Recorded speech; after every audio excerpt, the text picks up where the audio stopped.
My dear friends, welcome to Darktown. Population unknown, but decreasing with every passing story. Darktown is your typical American Midwest urban metropolis, but one with more than its fair share of mystery and intrigue.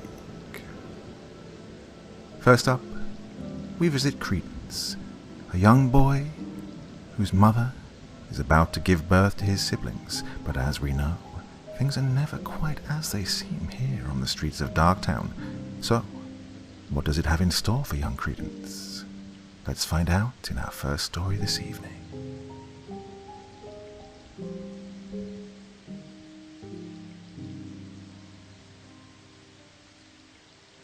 What in heaven's name have you done?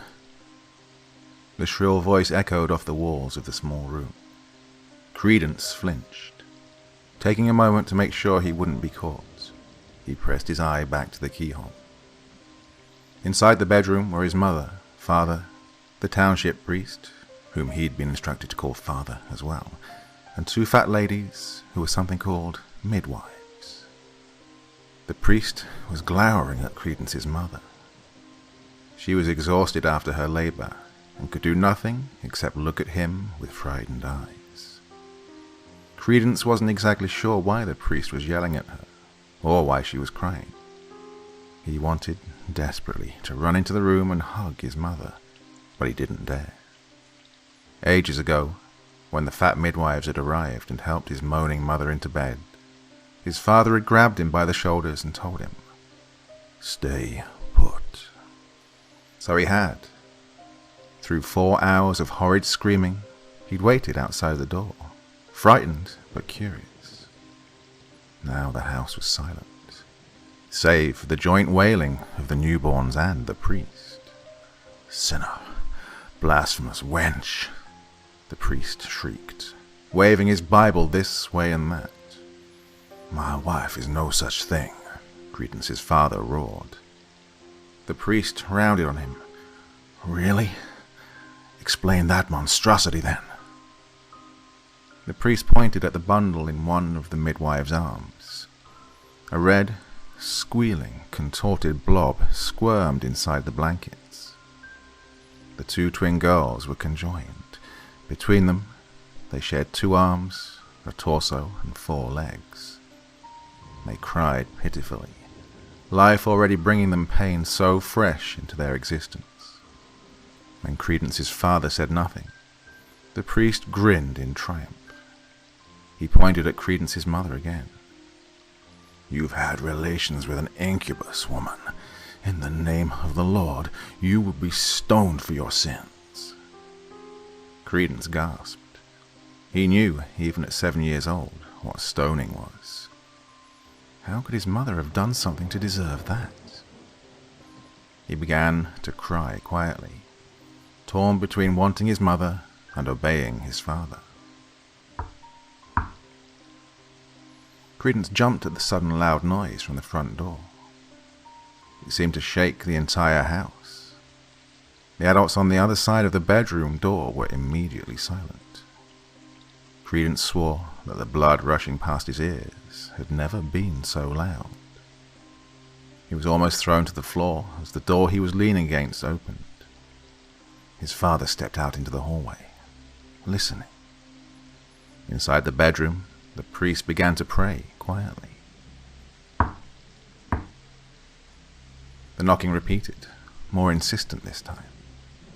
Credence watched as his father walked down the hallway to the stairs and disappeared down them. Moments later, he heard the front door open and then shut, as if his father had let someone inside. Odd. They weren't expecting guests. "Credence, come here!" his mother yelled to him, but Credence could not move. He'd spotted something climbing up the stairs, and suddenly felt like the air around him had turned to glass. If he moved, he could cut himself. What Credence saw next plagued his dreams for weeks after. A lithe creature came into view. Credence couldn't tell if it was a man or a lady, The thing barely looked human. It was thin, downright skeletal in certain places. Its hair was long, black and greasy. Its skin, or the little that could be seen of it, was ashen grey, like a corpse. It was clad in a white shirt and dark slacks. Despite the circumstances, Credence thought it looked very fancy. Its arms were covered in white bandages, its fingernails long and black, like talons, and its eyes were covered by black goggles. The thing stalked toward Credence. It bent its head sideways, as if confused by his presence.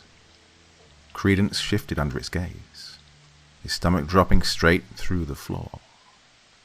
He was certain that this monster was going to do something terrible. But then, the thing was moving away from him and into the bedroom. The priest shrieked as it entered. "Oh, you demonic pest!"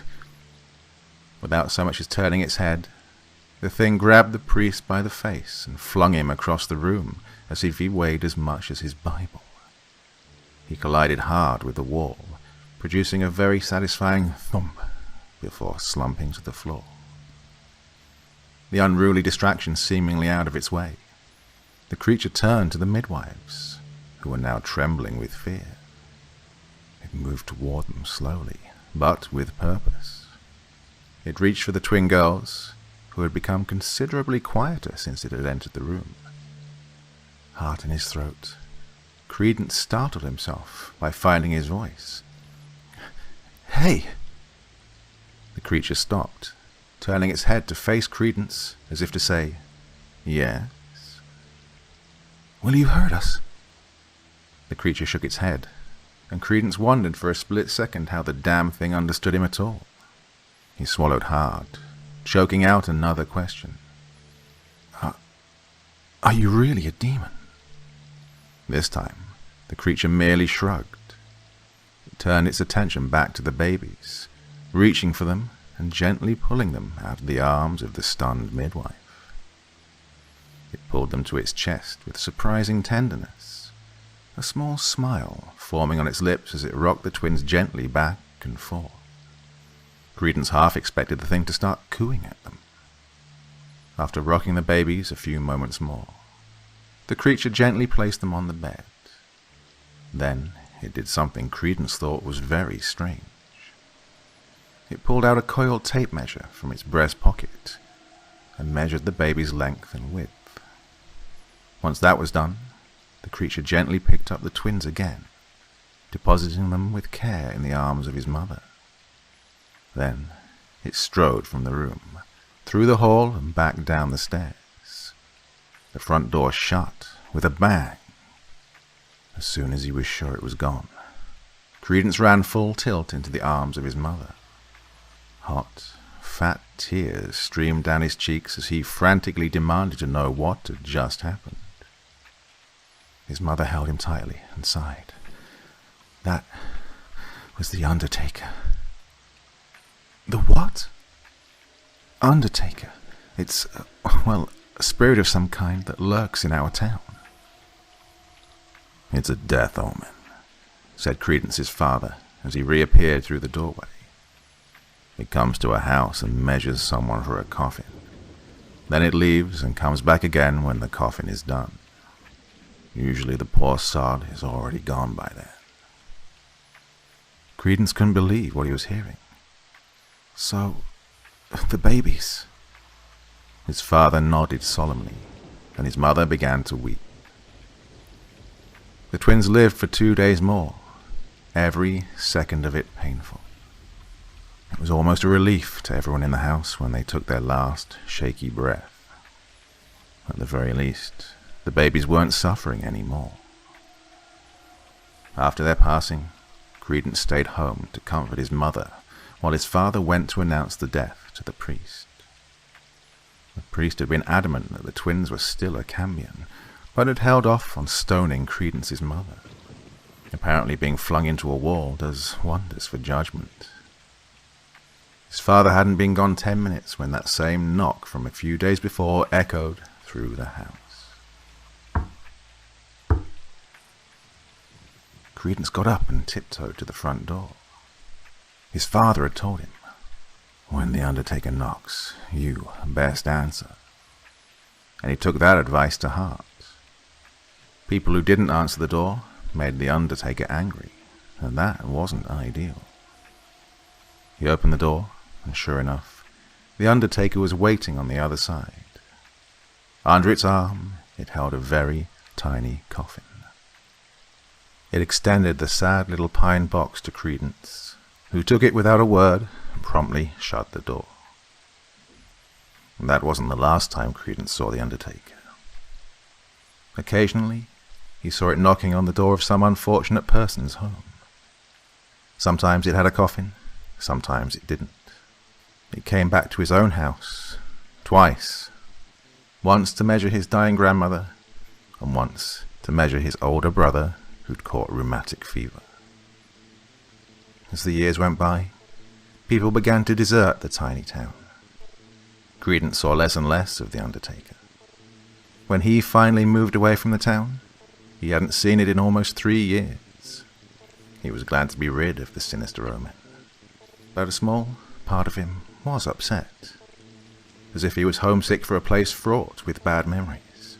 So he began to tell the tale of the Undertaker to his nieces and nephews, and eventually to his own children.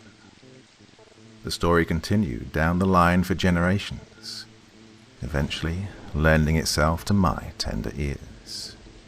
And who am I? Well, I'm not giving out any personal information to strangers, but I can tell you that I'm Credence's descendant, and now, like my mother, uncle, and grandmother before me, I too have passed on the tale of the death omen, the Undertaker. Take what you will from this old story, believe it or don't. I don't really care, but I'll advise you to remember, if the Undertaker knocks, you best answer.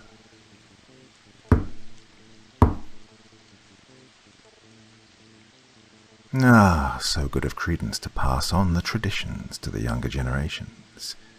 Now we move on further through the streets of Darktown, finding ourselves at the house of young Alex, a boy who's tired after a day of fishing with his older brother. He goes to sleep, and sleeps well, but wakes the following morning to find that circumstances have changed greatly. What does the future hold in store for him? Let's find out. I'm going to start the story off by saying it's completely true, and you can choose not to believe me, but I'm telling you, it really did happen. I'll start the story 6 months ago. My brother Jake and I were fishing at a lake not too far from my house, trying to catch some salmon. It was an awesome spot, and he would take me there a lot. He took me lots of places, and he used to hang out with me quite a bit. He was my big brother, my best friend. But that day, everything changed. While we were fishing, he got a mysterious call from a blocked number. I couldn't hear what the conversation was about as he walked off to take it, but it sounded tense. It was getting late, and we hadn't caught anything yet. So once the call ended, we both agreed to head back. When we got home, Jake headed off to his camper van, which was right out the back of the garden. It was a beat-up old thing, but he really loved it. Some nights he'd let me stay in there, and we'd play video games. It was nicer on the inside than the outside, as he'd done it up pretty nicely with a little bit of money he had from doing freelance photography. He was pretty good, too. He didn't make much money, but he was doing what he loved. I still am only 16, so I just worked at the local McDonald's. I didn't make much either, but it was enough to keep me happy. Anyway, Jake headed off to bed, and I did too. I was pretty tired, and I had to work the next day. I headed past the kitchen to get to my room, when I saw my mum in the kitchen making some dinner. "How was the fishing, honey?" she said happily. "Yeah, it was great, Mum. Didn't catch anything this time." "You never catch anything," she exclaimed. I laughed and headed up to bed. "You're not hungry?" she added. "No, we already ate," I replied. Jake and I had stopped off at the local McDonald's on the way home. I shut my door and landed on my bed, falling into a deep sleep. The next day I woke up and headed out the back to ask Jake if I could borrow his car to go to work for the day, as I knew he didn't have any jobs on that week. However, I was shocked to find my dad brick paving a stone area where Jake's caravan used to be. I stumbled in my tracks. "Oh, where's Jake? What happened to the caravan?" I asked, confused. My dad turns to me with a confused look. "What are you talking about?" he asks in a grouchy voice. "The RV, where'd it go?" I replied confidently. "Don't know anything about no RV, boy," he continues, placing bricks down on the ground. I head back inside to see my mum in the kitchen again, but this time she's staring out of the window, facing the front of the house. "Hey, Mum, where's Jake? And what happened to the caravan?" I ask. She turns to me with a worried and confused look. "Honey, who's Jake?" My heart sinks into my chest. She opens the fridge and starts making breakfast. Your son, Jake," I say cautiously, as if to remind her. She ignores me and continues by opening a jar of peanut butter. "Mom, are you joking right now?" She interrupts me. "Honey, stop. I don't know anyone called Jake. Is he a friend of yours?" I stand in the kitchen with a both scared and confused look on my face. My mum was getting older.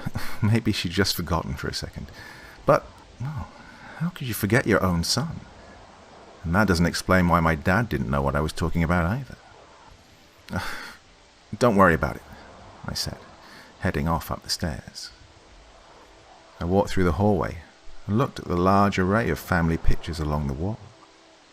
My chest tensed, and I felt butterflies in my stomach when I saw the pictures had been rearranged, and some were even missing. I couldn't see one photo of Jake anywhere. My parents were obviously playing some kind of joke on me, I thought. I rushed into my room and grabbed my phone. I looked through every one of my photos. Not one photo of Jake could be found. I swiped through all my contacts and couldn't see his name anywhere. Even all our messages were gone. I was freaking out. This had gone way too far. Whoever was playing this joke on me had been through my phone, and that was a big no for me. I ran back down the stairs. "Seriously, Mum, Jake's obviously gone through my phone. Haven't you guys heard of privacy? Come on, where is he?"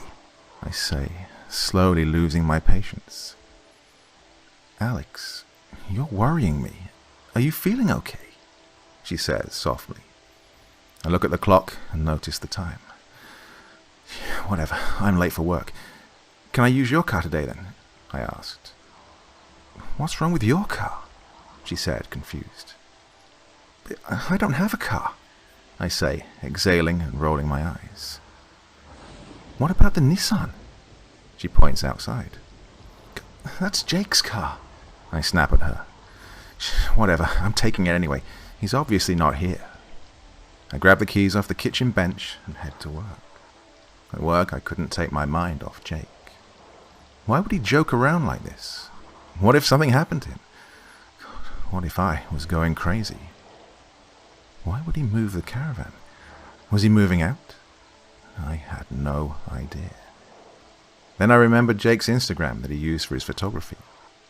I looked up the name, JJ Photography. Nothing was coming up. Now I was worried. He had over 10,000 followers that took him 3 years to accumulate. He wouldn't just delete his account like that. Maybe he'd block me. I asked the girl I was working with if I could look him up on her phone.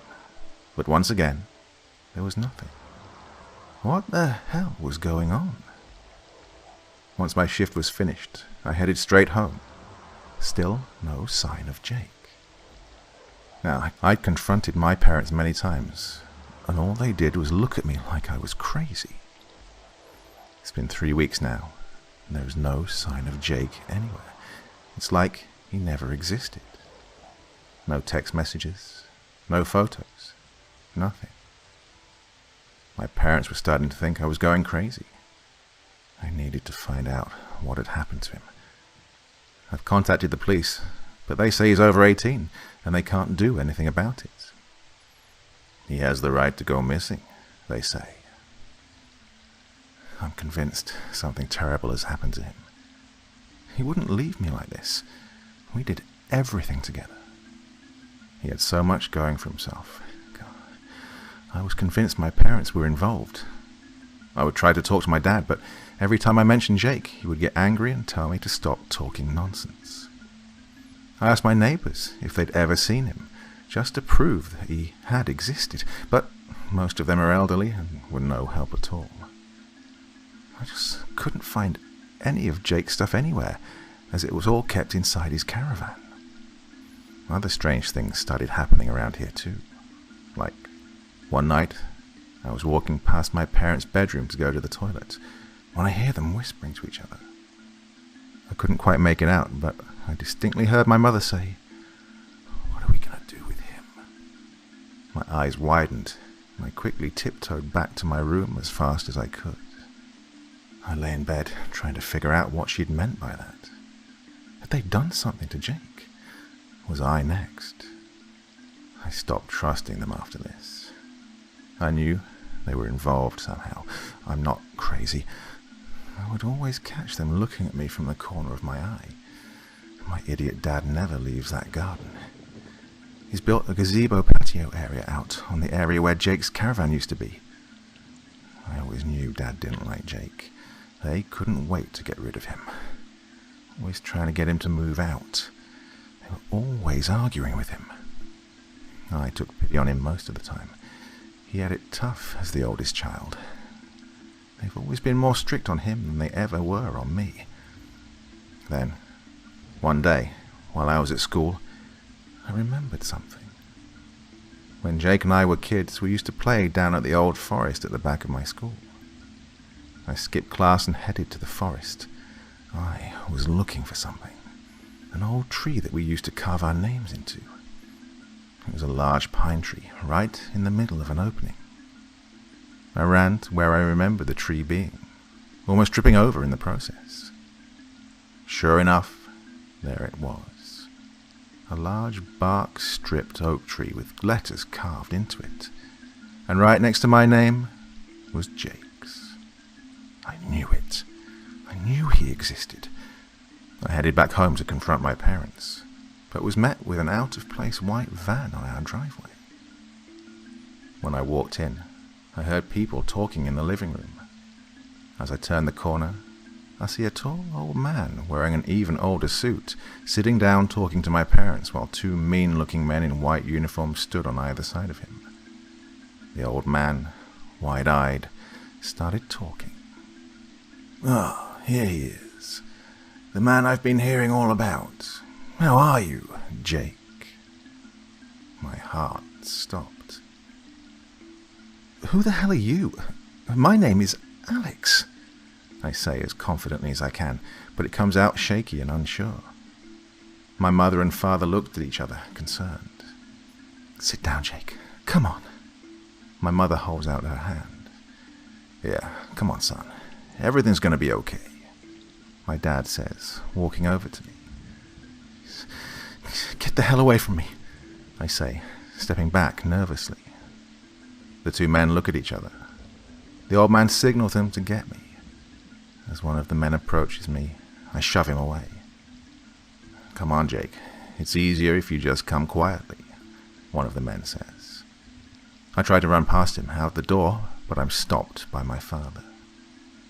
That was the last thing I remember before getting pricked in the arm and quickly drifting unconscious. I've been in this facility for 6 months now. Things are much more clearer now that I'm taking my medication. I understand now that I'm sick, and this is the best place for me. Well, that's what I thought until 20 minutes ago, before I received a visit from my parents. They've been coming to see me every couple of weeks, but today was a particularly beautiful day, and I was allowed to go outside in the big courtyard. I was enjoying the view when my mother said she would love a photo of us all together. She went and asked one of the nurses to take the photo of us, when my father leaned in close and whispered into my ear. He whispered something that shook me to my core and knocked me out of any days the medication had got me under. Such a beautiful day. It's too bad Jake isn't here to take our photo. "Say cheese, you guys," the nurse yells, smiling from behind the camera. My mother leaning in closer to me to get in the photo. I stared at the camera with a cold, blank expression.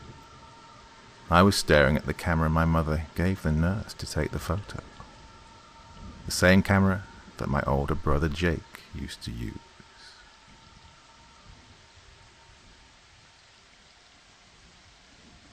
Well, you'd expect a little more from your parents than that, wouldn't you? What do they have up their sleeves? Intriguing indeed. Now, in tonight's final tale from Darktown, we move on to Aunt Helen, a hoarder in the classic sense of the term. Her house holds many secrets, soon to be revealed to her niece. But will there be a positive resolution to the situation? Let's find out as we once again venture through the streets of Darktown. Ever since I was a young child, I always remembered my Aunt Helen as being a major compulsive hoarder. The few times my family and I would try to visit her, it seemed as if the mountains of miscellaneous items would get taller and more threatening every time we stopped by.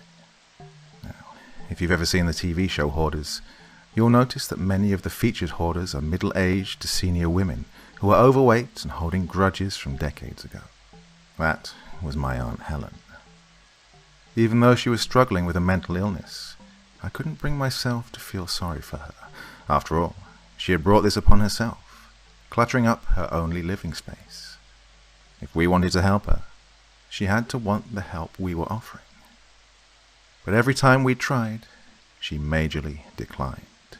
Yes, I knew that her husband had died, but that was years ago. Surely, I would think that by now, she would have moved on, at least a little bit. It had been several years since I'd last visited Aunt Helen. In more recent years, she'd always declined to show up at family gatherings and parties. I just assumed it was because she felt slightly ashamed that we all knew about her hoard, or that she could barely leave her house in the first place. It began to worry me as time went on, because I just simply figured that she was lonely, but I still couldn't wrap my head around the whole hoarding thing. So, once a week, I decided that I would call her to see how she was doing. I even considered planning a visit, even though I was terrified of seeing what her house actually looked like after all these years had passed. I began calling her every Wednesday, just to make sure she was all right. Even though it took her a while, she always answered the phone, and I never had to call twice. In the background of every call, I could hear the muffled sounds of her crawling over heaps of collected items. It was at that moment that I would always ask her if she was all right, and she dismissively said, yes, she was just fine. I'd been calling her for about a month and a half, when my aunt's tone of voice began to get somewhat panicked and afraid. In the most recent of calls, she picked up the phone on the very first ring, which startled me. "There's a strange car outside my house. It's been there for a day or two, and I'm starting to get worried," she said, her voice shaky and panicked. I simply told her to calm down, that everything would be just fine. I wasn't really that worried about her. I was thinking that maybe she was delusional or something. I carried on with my life, not thinking much about what my aunt had said over the phone. That was until the next Wednesday rolled around. I set about my normal routine of calling Aunt Helen. I was surprised that she hadn't picked up the phone at all. She always picked it up, even if it was on the last ring. I decided that maybe she was taking a nap, so I figured that I wouldn't bother her. I should just try calling her again the next day. Again I called, but no answer. Now I was really starting to worry. I decided that I should face my fears and head over to her house to make sure that she was doing okay. The drive wasn't far from where I worked, so I arrived there in about 10 minutes or so. I could see a rusty, peeling grey van sitting in the street beside her house. I pulled into her cracked, weathered driveway and took a gander at the house she'd lived in for most of her adult life.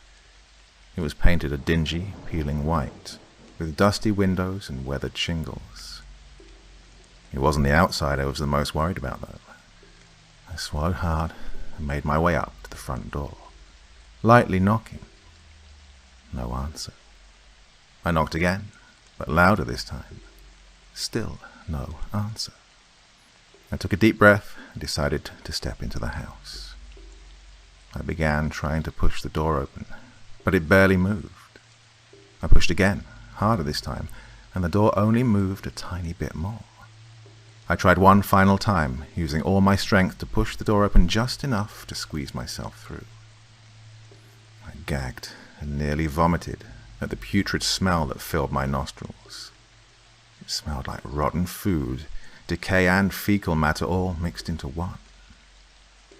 I didn't dare shut the door behind me as I trudged slightly deeper into the house. All the lights were on, despite it being daytime, which I found slightly weird. I had now realized there was a pile of junk about 4 feet high, blocking the doorway. Just looking at the mess and clutter made me begin to feel anxious and claustrophobic. I had no idea how my aunt had managed to wriggle her way around the house. There were piles and piles of junk, and knickknacks piled all the way up to the ceiling. The piles consisted of anything and everything you could ever imagine. Food wrappers and old boxes, stuffed animals with matted fur and mounds of tattered clothes. I surveyed the scene in disgust, all the while calling out for my aunt. I covered my nose and mouth with my shirt and began to make my way up and around the huge mountains of forgotten junk. Every time I called out, I received no answer in return. Beads of sweat began to form on my forehead as a feeling of panic began to form as a lump in my stomach. As I was about to venture into what I assumed was the living room, the smell of rot and decay began to grow stronger, making me gag. I thought I was prepared for anything when I walked into that house, but nothing could prepare me for what I stumbled upon next. There was Aunt Helen, but not as I was expecting to see her. She looked a lot larger than she had the last time I'd seen her, bloated with post-mortem gases. A single bullet wound dotted her head, while swarms of flies buzzed around her lifeless body. The sight and smell hit me like a ton of bricks, and I couldn't help but turn away and vomit. I stumbled outside and immediately called the police, thinking that my aunt had ended her own sad life by turning a gun on herself. The police showed up shortly after, thinking that it may be suicide as well. The only thing that was strange was that the gun in question could not be found. I didn't blame them, of course, as it could have gotten lost in her heaps of trinkets and junk. It was now up to me and my family to clear out her house as a team. Anything below the uppermost layer began to rot, making it easier just to shovel it all out like clearing ashes from a fireplace. The fridge has been filled with rotten food, and more than a fair share of dead critters and insects. My cousin and I were able to locate at least 2 deceased cats, as well as something unidentifiable. But as I was clearing items out of one pile, I uncovered something even more startling. After removing an old newspaper, a decaying human hand popped out, making me stumble back in fear. I immediately called the police once again, telling them that I'd made another startling discovery. After a thorough investigation over the course of a week, they were able to inform us that the body was identified as a man with an extensive criminal record. The car that had been parked outside when I first showed up was registered under his name, and a few stolen goods were found in the back of the van. As it turns out, this man had picked the lock of my aunt's door so he could get inside to rob her. That explains why the door was unlocked when I showed up a week later. The man snuck into the house, not expecting to find a huge hoard, but some valuables instead. He had been armed when my aunt caught him sneaking into her house, so he shot her and tried to make his way out, but was buried alive by decades of old junk. I'd always thought that my aunt's hoard would kill her, not a bullet to the head. But the hoard was like a monster in a horror film, not only consuming her life, but also ending someone else's. Welcome back, my dear friends, to Darktown. A man falls asleep in the luxury of his Darktown apartment, but when he awakes, he finds himself in a different world. Will he ever be able to return? Listen and see.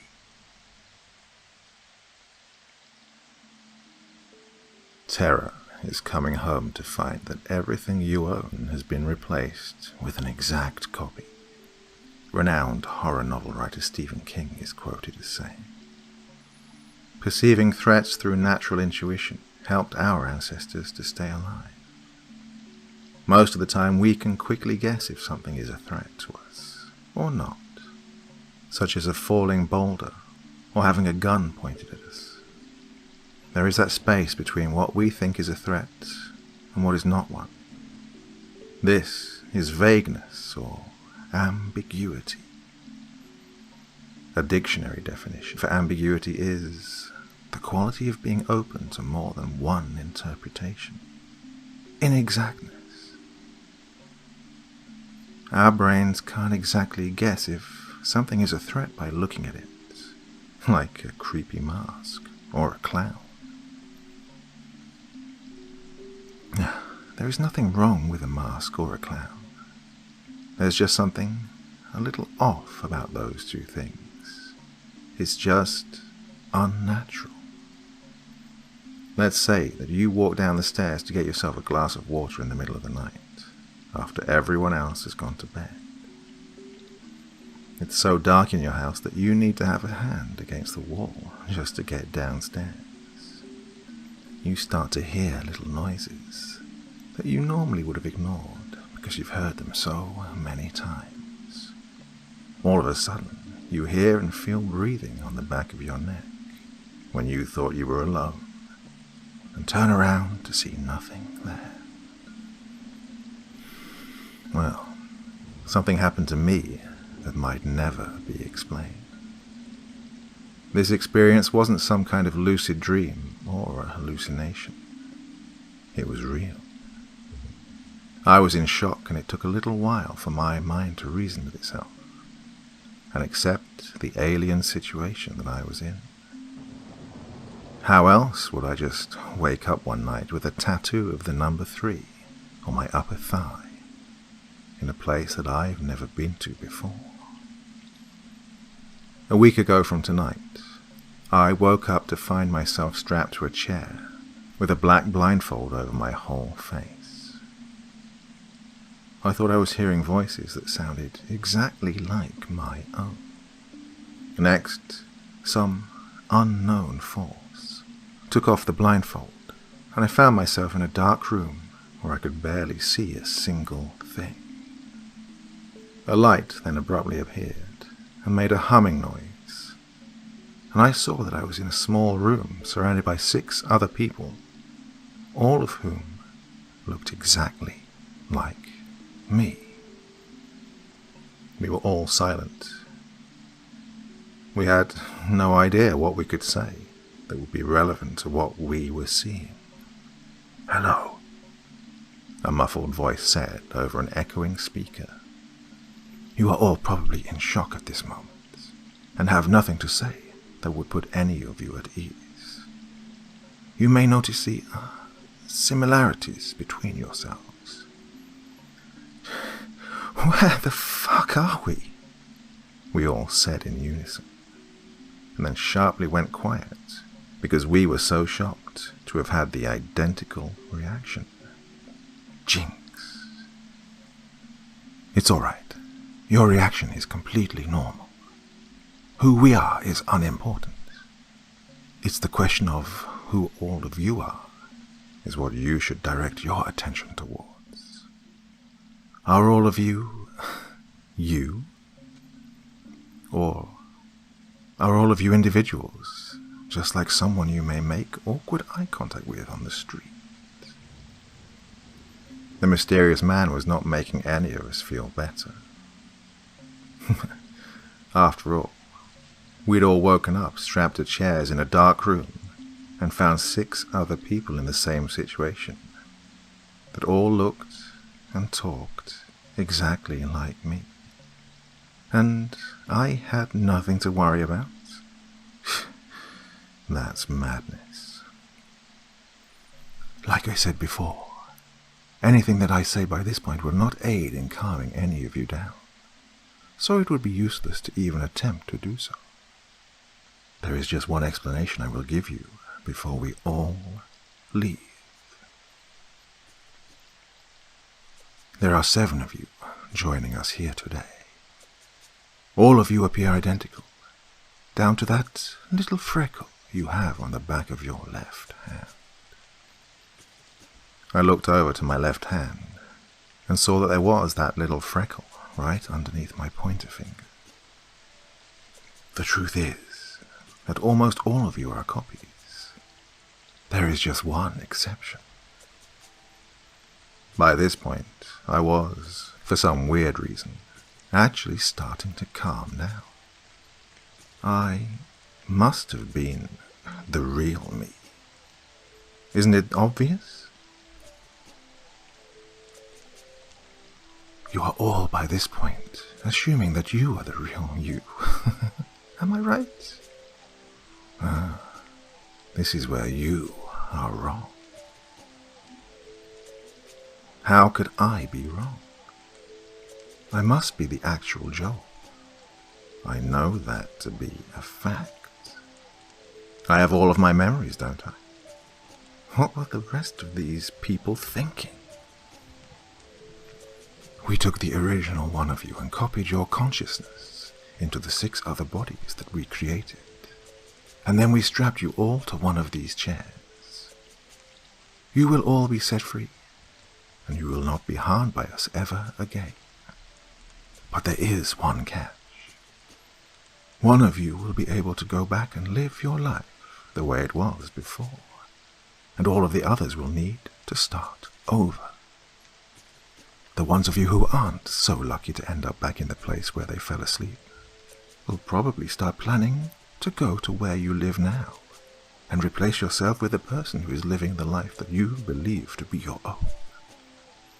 We will make sure that you are not able to harm the one of you who gets to go back to the way things were. This can't be happening, I remember saying to myself. There was a 1 in 7 chance that things would go back to the way things were. What felt like only a few breaths and blinks ago. After the man stopped talking, everything faded to black, and I woke up in a bed that was not my own, across from a huge glass wall outlooking snowy mountains. My chest dropped into my stomach. I wasn't at my house. My girlfriend wasn't right next to me, and instead of a German Shepherd at the foot of my bed, there was a laptop that looked like my own with a piece of paper on top. This is what the paper said. Dear number 3, welcome to the Dolomites in Italy. This beautiful mountain range is elevated at 10,968 feet above sea level, and is where you have found yourself living. You will find a safe in the closet that will contain all of your financial papers, passports, a birth certificate, and other things of that nature. You do not need to worry about working. We have provided you with enough wealth to live comfortably for the remainder of your years, and there will not be a language barrier when communicating with the locals. You will not be able to do a reverse search of your face online. but you can follow the original Joel online and will be able to peer into his life. But it will not be possible for you to contact him in any way. Now, go out there and go on some adventures. Find a special friend and treat yourself every now and then. You are still young, and you have many more years in front of you. I felt so stuck. I haven't left my 3-bedroom house yet. Groceries were delivered yesterday, so I've been fine. I'm just sitting in front of this window looking at an old photo album. It has all the photos, from my first birthday all the way up to my last few days of my old life. But there was one slide missing in the photo album. I guess it was symbolic of something. Then I went into Facebook to find Joel. And at the top of his wall he had 120 likes. Wow, I said to myself. I'd never gotten that many likes before. The photo was of Joel on one knee proposing to our girlfriend of 7 years. Maybe that was supposed to be the last picture in the photo album. But I will only be able to see how one of the 7 Joels lives the rest of their life through a Facebook and an Instagram page. I will never be at my wedding. I will never be able to meet my first child. I will never be able to sit down in a chair in the office of the job that I was working to have. All I can do is start over. Us humans live in a very strange world, which inspires so many questions that even the best of our thinkers don't have explanations for. We seek out answers, launching rockets into the depths of space, never to be seen again. We send boats into the deepest parts of the ocean in order to discover new places. But our brains are just too fragile to handle some horrifying truth.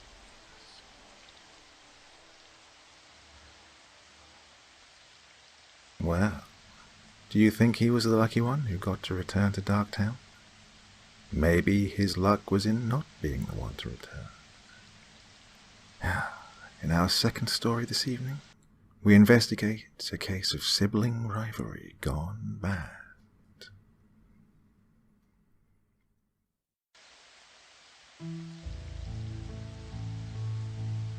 I've always hated my twin brother, Richard. It was a liquid hatred that slithered through my body like an ice-cold vapor. His speech, his mannerisms, his style of dress caused me to cringe with disdain. Years of living in his shadow, enduring his endless taunts and sickening arrogance, planted the seed of revulsion and the desire to rip his heart out. As kids, he was blatantly favored by our parents, while I was labeled the difficult one, and the contempt we felt for one another because of this was palpable. Through the years, our conversations were always peppered with snide remarks and criticisms. There was never any warmth or shared moments of affection, just a barrage of accusations and hidden agendas. The day he died, I rejoiced. I'm sure that sounds heartless, maybe even a bit psychotic, but it's the truth.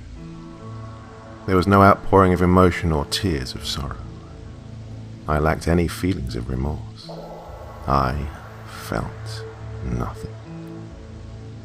Richard's death was inconsequential, a minor distraction, which was easily disregarded.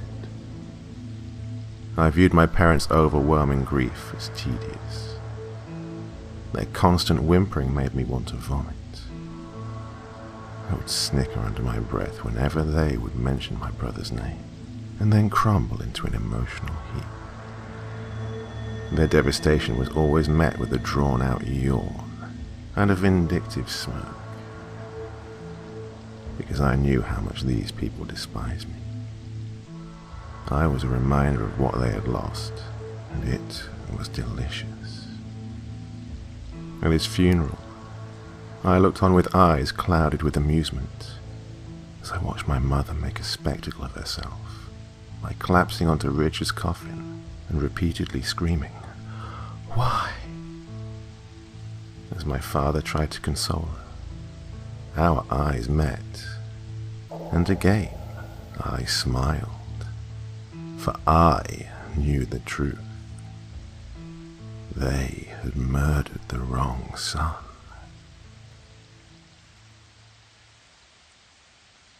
Yes, Darktown has its share of mysterious goings-on, that's for sure. Now, on to our third tale for this evening. A man has been suffering bad dreams for almost all of his life. Will it be any different this evening? Let's listen and find out. It calls itself the Onyx, the Black, the Darkness. It is an ominous and otherworldly thing, slowly and painfully driving me to my grave since I was a child. I can remember our first encounter with clarity. The bulb in my nightlight had burnt out, and Daddy and Mommy were already in bed. No one was left to protect me.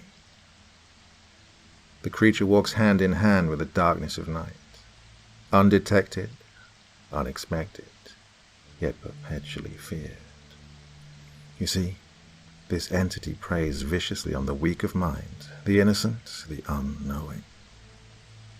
It is undetectable in the first moments of its arrival.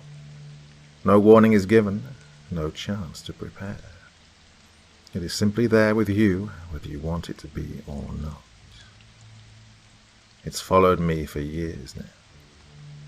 The 20th anniversary of when it first showed itself to me is approaching, and it knows I am near the point of surrender.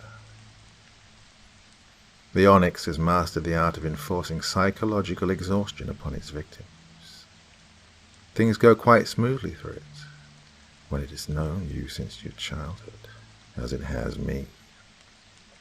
Most people would recognize it upon seeing it. It has no real shape or mass.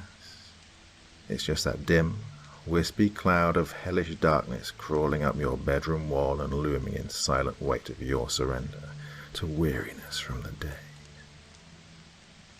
I am very much aware of the fact that it watches me, invisible during the day, blatantly surrounding in the night. The moment light is extinguished with the simple flick of a switch, it exists, dominant and evil.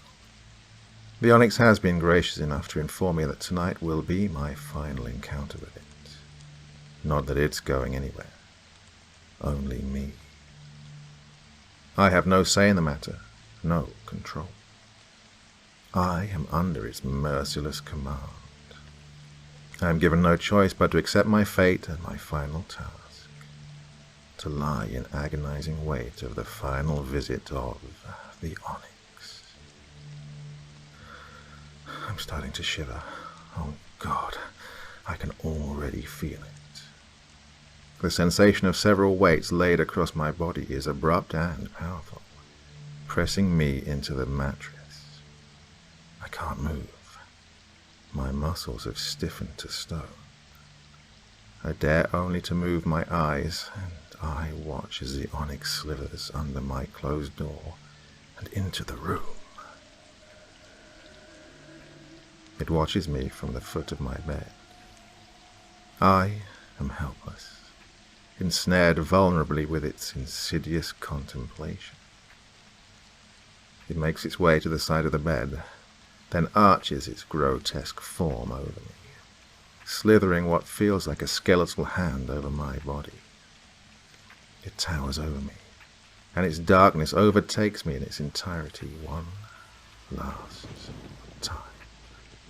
Its delicate mantle of blackness glides across my face. I'm reminded briefly of a gothic and tattered bride's veil. The onyx hovers to the darkest corner of the room, taking its usual route up the wall and onto the ceiling above my bed. It stares triumphantly down on me, and stays that way for some time, seeming to relish the moment. Finally, it begins its descent. I close my eyes. Several sharp objects, almost like claws, dig into the sides of my face, leaving behind what I'm sure are angry, bleeding gashes. I can't help it. I scream. The skeletal hands are closing over my skull.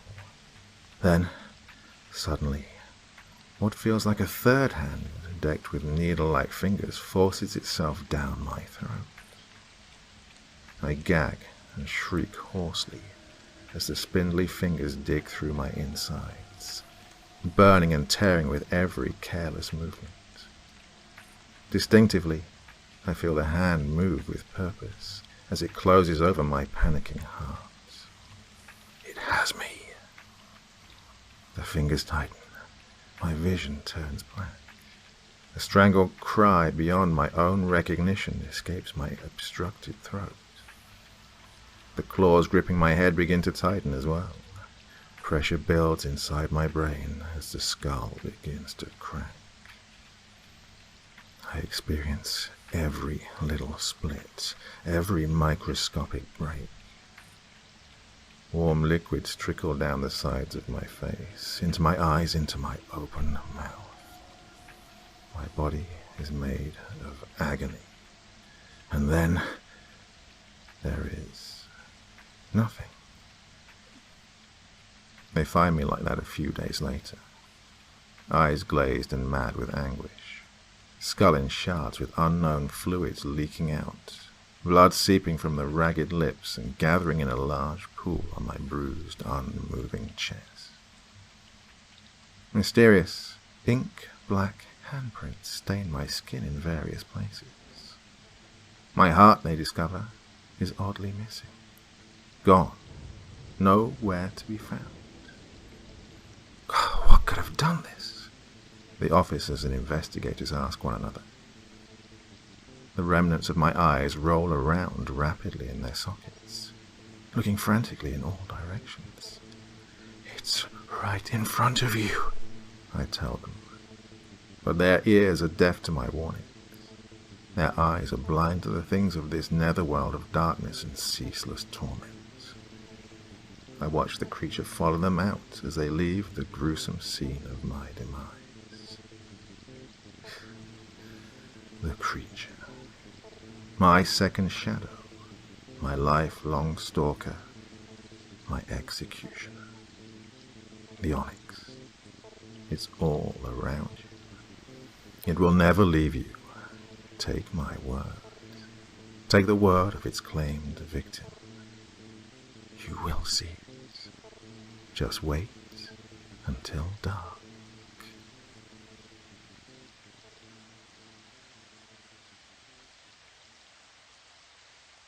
So when I tell you it's only a story and wish you sweet dreams, I do so dearly hope it doesn't end up for you like it did for that poor man. Now, on to our final story of the evening.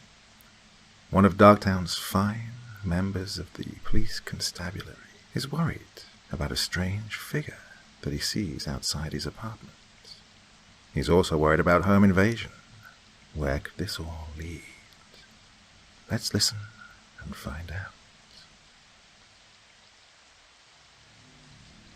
It's true, what they say. Monsters do exist. They have always existed and will continue to do so. They live in our minds, infesting them with suicidal and horrible thoughts. Some of us give in, some of us don't. It's the battle that never ends. But there are more strange and fearsome things. The things that lurk in the shadows and only come out when it's dark on our planet. They feast on us, on our fear, our guilt, and every bad emotion we have. This is a story about one of those things. of those things that want to destroy our people. Kill us, torture us. I stare at the TV screen. Just some classic bullshit about politics again. My mind wanders off to several different thoughts. My wife, my job, my family. I work for the local police station, and since there are rarely any crimes in this town, we mostly eat donuts, drink coffee, and get fat. Although I wouldn't call myself that. I go to the gym every day and try to eat healthy. Although tonight I have a bag of chips with me. A thought comes rushing into my mind. It was about a case we had last month. A man was washed ashore. He was dead, obviously, and covered in bite marks. And in some parts of his body there was flesh ripped out. His eyes were gone as well. We thought sharks, but they don't usually just bite some dead prey and leave it. No. There was something quite off about this bizarre incident. We had to close the case since there were no suspects, and the man's body was too destroyed to identify him. I felt a breeze of cold air the moment I sat up from the couch. The kitchen window was open. I got up to close it, and as I did, I saw a figure standing outside, looking at our window. I was a bit creeped out, I'm not going to lie. I hesitantly closed the window and then shut the blinds, thinking about how creepy this actually was. I yawned and opened the bedroom. My wife was long asleep, so I kissed her on the cheek, dressed down to my underwear, and silently got into bed and pulled the covers over my body. I was awoken at about 3 a.m. from knocking on the door. We lived in an apartment on the 4th floor, so it wasn't likely that any homeless person could have gotten in. Yet I got up, put on a pair of shorts, since it was summer outside, and went to look. I heard the knock again, and this time it was more violent. I said, "Hello?" and immediately regretted saying it. From the other side of the door, I heard an old man's voice. "Go, run, they'll get you, run, run, they will eat you." And then there was silence. I listened for breathing, but there was none. In fact, it was way too quiet, more than it should be. We lived under a bar, and people go there every night. I was really creeped out when I, once again, felt cold air rush up my back. I looked behind me and saw the window in the kitchen open again. What? I'd closed it when I went to sleep. I walked slowly to the kitchen and to the window. I saw the same figure still standing there. I shut the window fast, locking it with a lock that we had over each window. I shut the blinds, took my gun from the safe and put it on my nightstand, just in case. I went back to bed, but it's needless for me to say that I didn't close my eyes once again that night. The next morning, once I woke up, my wife was cooking breakfast already. I entered the kitchen, still tired from the sleepless night, said good morning to her, and asked if she had opened the window at night. She denied doing it, so I was left thinking about this all day long. I won't bother telling you about my workday, because it was boring as hell. Nothing ever happened in this small town. I got home before my wife, because she works at the mall and she comes home at 8. I had about 3 hours for myself, so I decided to check out the window once again. I opened the blinds and let the sun shine in. The dark figure was obviously gone. Nothing seemed off or out of the ordinary. The window wasn't broken or anything, and I had no explanation as to how it had opened, if none of us had done it.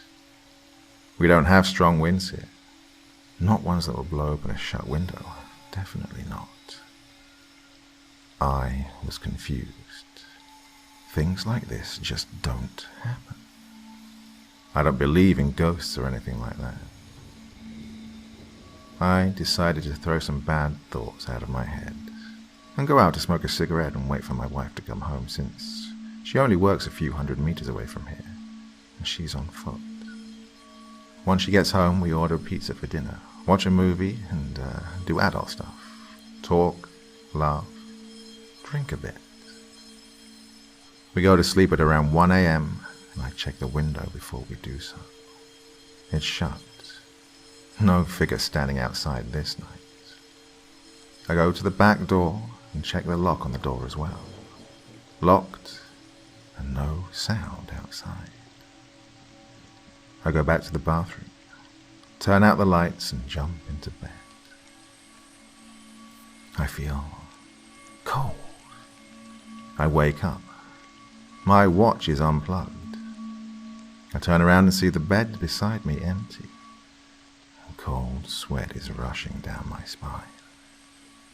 My wife is gone. I bolt upright in bed. I feel the cold again. I grab my gun and walk out of the bedroom. What I see is terrifying. Every window is open, wide open. The cool air is blowing in. I proceed to close every window and, as I do, I call for my wife. No answer. I check the bathroom and every other room. Nothing. Finally, the kitchen. The window is the last one open there. I walk inside the dark kitchen, pointing my gun at the window. It's an intruder, I proceed to tell myself. But something inside me knows this is something worse. I don't dare to turn on the lights in the kitchen. I'm scared that I might see something I will... well, I don't know. I slowly approach the window. Then I see it. It's my wife. Well, her face to be exact. A minute later, it's gone. I want to call out to her, but I can't. My mouth is dry. My hand with the gun is now shaking. I'm at the window, and I see it. The figure. It's sitting on the tree. It's not a man. It has 6 eyes and way too many arms. It sits there, smiling with its huge mouth. I don't know what to do. One's mind can only process what it understands. Then, suddenly, the creature lunges at me, trying to grab me with its long and nail-covered fingers. I fire a shot at it. The bullet just bounces off, so I try pushing it away from myself. It tries to eat my face, but I use all of my strength I have in me to push its jaws away from me. Then, an idea sparks into my mind. I'm gonna burn myself and this fucker with it. Our flat has a gasoline tank. It's not much, but it might be enough to light this apartment on fire. I know this sounds crazy, but I think it's the only chance I've got. With all of my strength, I push this thing off me and throw a kitchen knife at it. It screams a terrifying scream and growls in pain. This gives me the split second to close the window and rush out of the room and shut the door behind me. I feel pain in my wrist. Blood is soaking in my shorts as well. I take the gasoline container from the washing room and open it, splashing the gasoline all over the floor. What surprises me is that I hear no sound from the kitchen whatsoever. I empty half of it and proceed to walk back to the kitchen. I wait for a moment, then brace myself for the worst and walk inside. My wife is standing in front of me. She wraps her arms around me and starts whispering to me, and I almost believe that it's her. But there is one thing. Since when does my wife have red eyes? I scream and punch her away. Immediately her skin starts peeling off, revealing the creature. I smile and splash the remaining gasoline around me and on the creature as well. It stares at me for a moment. I look into its eyes of hell. Then I pull out my lighter, and just as the thing jumps on top of me, I drop it on the ground. I feel sharp pain, and then I'm falling into the black abyss. Local newspaper reports: 4 killed in apartment fire. The fire supposedly started from the 4th floor and lit up the whole building. It took 2 days for the firemen to completely extinguish the fire, which could have been caused by a gasoline explosion. The bodies of 4 persons were found. All were men. The most destroyed body had bizarre marks on it. Parts of the man's body were bitten out, and his eyes were gone.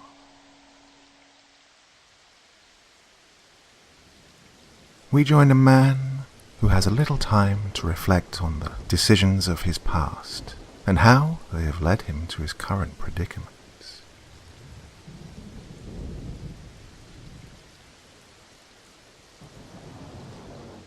"5 minutes. That's how much air I have left in here, give or take a few seconds, of course.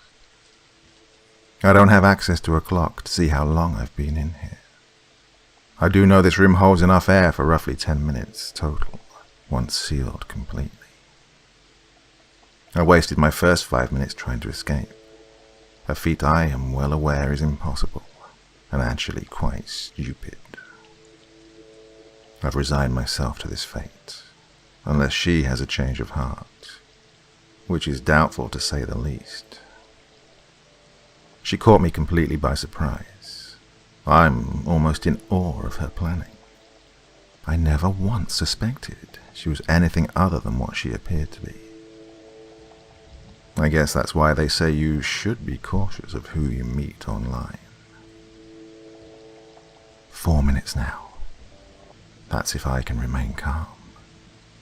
I know what to expect, but will it keep me from pounding my fists against the door when my chest gets tight? Who knows? We'll see soon, I guess. She knew just how to cater to my tastes.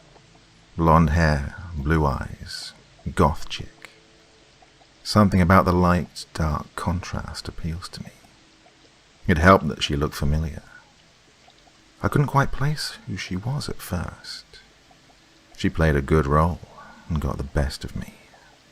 She knew just how to make me feel comfortable, how to stroke my ego and lull me into a false sense of security. She seemed fragile, broken, desperate. Just how I like them. I guess she just seemed easy. 3 minutes. I don't know if it's in my mind, or if my breaths are becoming harder to pull into my lungs, and less satisfying once they get there. It's only a matter of time now, anyway. She was so charming to me, so sweet and humble, but she held that broken air about her, like she would do anything I told her to.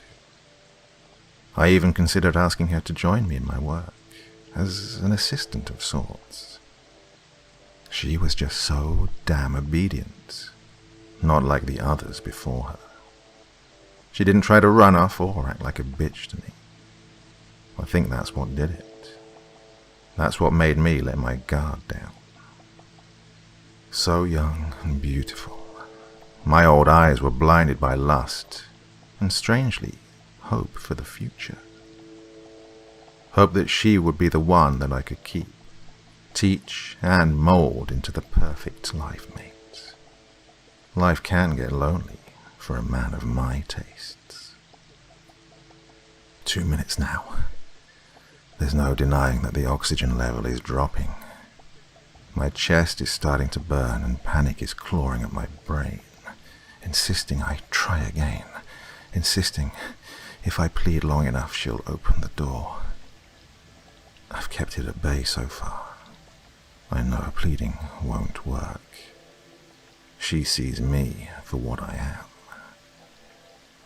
We'd been dating for a few weeks when that feeling of deja vu I got with her started to really pick at my brain. It practically overwhelmed me. But in my line of work, questioning these things can get pretty messy. If I do happen to recognize someone I knew before, well, that's just something best left unsaid. I finally placed her at the last second, right before she sealed me in here. She'd wandered into my study as I slept, opened this hatch, and then waited for me to come looking for her. How had she slipped from her restraint so easily? How had she known where to find the secret latch to release this hidden vault? These are questions that will haunt me now, in this final minute or so of my life. The air is hot now, thick and almost completely devoid of oxygen.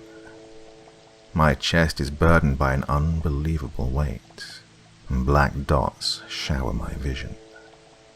It won't be long now. Such a shame that I didn't recognize her face just a day sooner. It would have been her in here, struggling to breathe her last. But it's too late to think of what could have been. There's barely even time to think of what is. She hid in wait until I was in place, staring perplexed at the open vault. Then she made her move, knocking me over the head and shoving me in here. I only just had time to turn around and glimpse her face, framed by the doorway, eyes flaming with hatred. Only then did I realize where I'd seen that face before. Years ago, she was my first. I was young, reckless.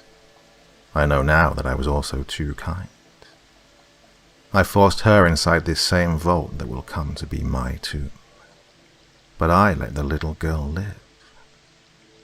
She couldn't have been but 3 years old. There's no way that she could have incriminated me, and at the time killing a child was a little too much to stomach. So I drugged her, blindfolded her, and left her on the side of the road 100 miles away. I'd never known what had become of her, until now. My final thought, as my vision fades and my chest feels about to explode, is of those same hate-filled eyes staring up at me from the face of her mother.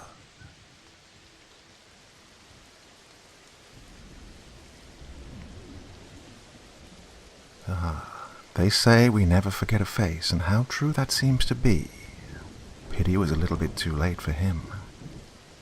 And now we move on to a family of 4 brothers who are rejoicing in the excitement of a huge lottery win.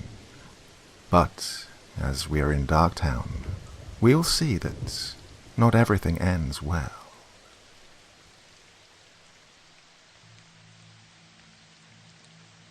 "3 years ago I won the lottery, and within 4 months I'd learned to never trust anyone. My 3 brothers, Jerry, Paul and Joseph, and I won the Powerball lottery. We claimed it anonymously and split the $399.4 million between the 3 of us. Of course, after taxes, we only took away around $71 million each. Every week for 10 years, we'd been throwing in $50 a person. Some weeks we'd win a couple of $100, but others would only take a couple of dollars. Despite losing money, we would still throw in the same $50 week after week without a second thought. The very hope that someday we might be able to just live comfortably without having a job was more than enough motivation for us. So that's why we never gave up, or even gave the $50 expense a second thought. We started the lottery pool when I was 24 years old. It became a thing one Christmas morning, when we all realized that we were spending around $300 a month on lottery tickets already. Now, before you judge all of us, I want you to know that since we were young, our father had spent almost all of his paycheck on lottery tickets. We captured that same passion, but luckily for us, it was in a more moderate way.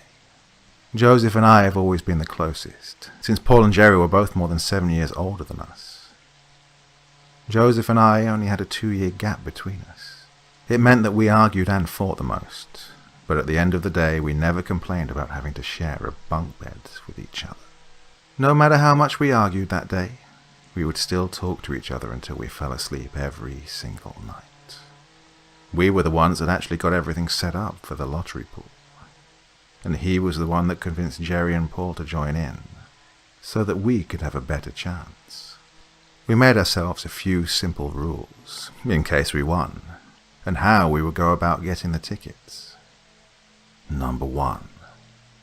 We always used randomized numbers, chance above luck. Number 2.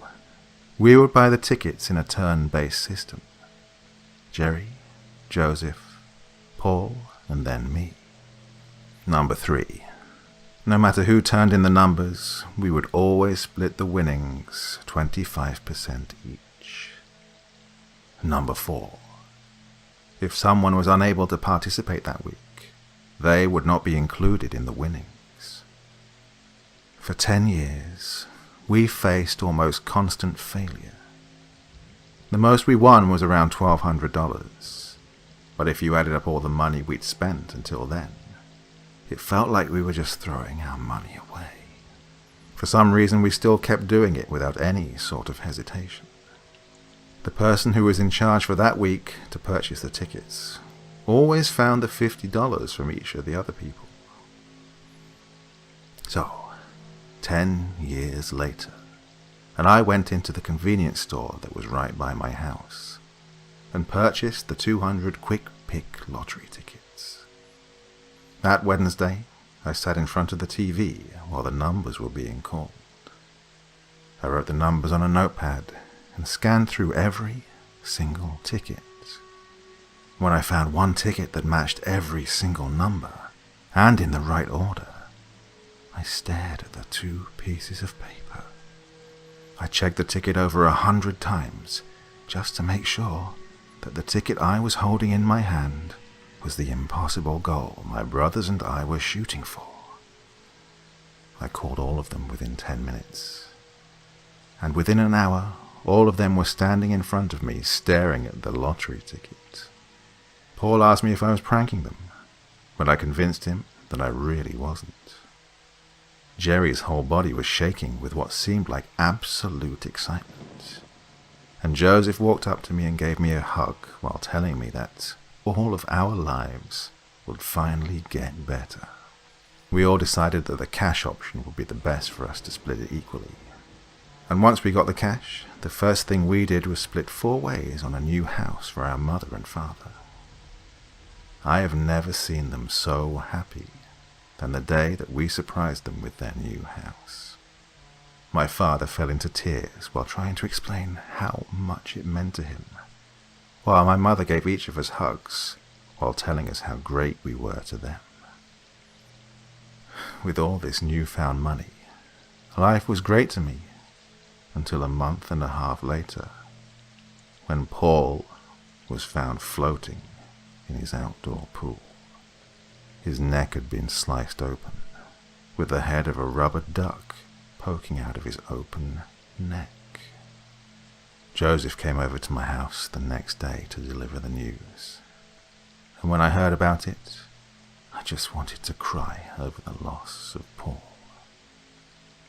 We may not have been close, but he was the one that always made sure we did our homework and that we made good decisions.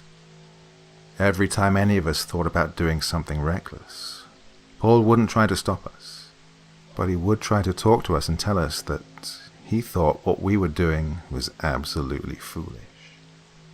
The paranoia didn't really sink in until the death of Jerry 2 months later. He was found in the middle of our local park, clutching a rubber duck. His stomach was ripped open with both of his feet stuck into his midsection. He had been dead for 8 hours before someone noticed that there was a dead body on the park bench. The day after Jerry's dead body was found in the park, I noticed that Joseph had stopped talking to me altogether. Just to make sure, I texted him over 10 times and called him 3 times, but I never got a response. I remembered playing with ducks with Joseph in the bathtub when we were younger and took baths together. I remember that Jerry and Paul would always make fun of us for playing with such childish toys in the bath, but we were never really affected by their taunts. I didn't want to think it was Joseph actually killing both of our brothers, but I didn't really have any other person to blame. I know I didn't do it, and I know that we claimed the lottery winnings anonymously, so all of my worry was on Joseph. I know that we were family, but you don't know what people will do for that extra bit of money. We all had more than enough money to live off, but obviously Joseph didn't think it was enough for him. For the next 2 weeks, I double-checked everything I did and everywhere I went. I was filled with paranoia, since I knew that Joseph knew where I usually liked to go and what I liked to do. I kept staying vigilant until yesterday. Yesterday, I woke up to the news of Joseph's death. He was found with a knife cut from his neck to the bottom of his midsection. The bottom half of a rubber duck was stapled to his stomach, and the top half of the rubber duck was sewn over his lips. There were 2 words cut into his forehead. Little ducky. When I heard the news of his death, my blood ran cold, and I found myself filling with an overwhelming sense of panic. Little ducky. That's exactly what my mother used to call us.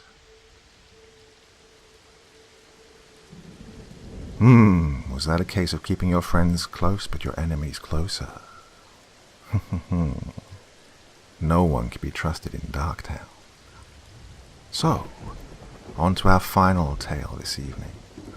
A man, unhappy with the appearance of his home, decides to do a little bit of decoration, but not in the way that most of us would imagine.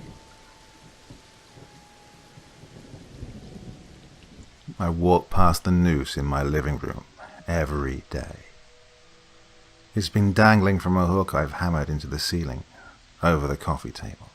For 4 months, I've walked past it every morning as I leave the house, and every evening when I come back from work. Learning how to fashion the thing was easy. I almost couldn't believe how many DIY videos were on YouTube. I made mine with an extension cord. I didn't hang the noose to kill myself. Not then. Really, I just wanted it up there for comfort, to have a reminder that there was something there that would let me escape everything if the time came where I needed to. It was like having a radio that you never played, or a chair you never sat on. It was just there, a piece of furniture waiting to be used. Things have been not so good for a while. Not finding a lot of fulfillment at my job. Haven't spoken to any friends in God knows how long. But worst of all, my wife started cheating on me earlier this year. The guy she cheated with is in his 20s, bartender from in town. Fella at least had the decency to wait until I left the house to fuck her. But they still made it pretty obvious to the neighbors. She would scream loudly, I've been told. Her and I hadn't made love in over 3 years. Hell, we only even spoke to one another maybe once or twice a week. On the day that I found out, when some sheepish neighbor took me out for a drink and broke the news to me, I put up the noose. I did it while she was sitting on the couch watching TV. She said nothing as I stood up on the coffee table, hammered the hook into the ceiling, and draped the knot extension cord over it. I stepped down, looked at her, gave a little smile, and left the room. Not one word was said. The two of us walked past the noose every day for the next few months. Sometimes I'd find her staring at it, concerned, but she never said anything to me. Her demeanor towards me became a lot friendlier. We started talking more often. One night we even had sex. It was passionless and neither of us finished. But hey, it was something. Neighbors told me Mr. Hotshot Bartender was still coming over, but less frequently now. There was a different kind of screaming going on whenever he was over. Constant arguing. Things weren't going so good with them. I just went about my business, but always focusing on the noose. Soon, I kept thinking to myself, soon. All the neighbors, God bless them, sent me letters telling me to keep strong, that my wife was in the wrong, to consider leaving her and finally finding happiness. All sorts of nice things were said. How I didn't deserve her. How she was a terrible person. How I shouldn't let this get me down. But even being surrounded by all this kindness, nothing comforted me as much as the noose did. It was a guiding light for me, a sign of comfort. It still is, even more so now. One day, I'm sure I'll use it. I'll have to cut the wife down from there first, though. She's been keeping it warm for me since she found all those nice letters. I walk past the noose every day.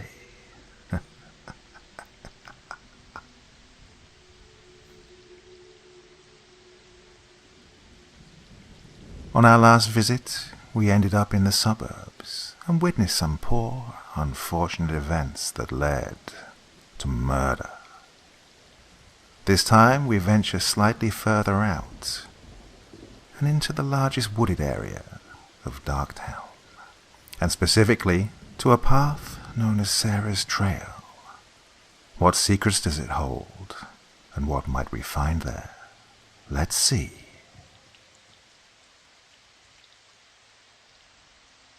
I've lived in this town all my life, and I've never experienced anything more life-threatening and horrific than when I travelled through Sarah's Trail.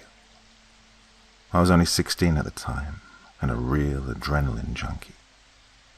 To me, the trail was just a convenient path that made travels from my friend Chloe's house to my house shorter in time. The trail began near the local Walmart, where the back of the store led into a forested area, and it stretched all the way to the other side of town, where most of the housing complexes were, including mine. My history teacher had told us one day during a lecture that the trail was the remains of what used to be railway tracks, constructed for the old railway system, but rotted away after years of neglect due to the business being sued in the 1920s. Apparently there had been a train that derailed, killing about 200 people in the spring of 1923. This was because the track had not been laid properly, and the business neglected to fix them.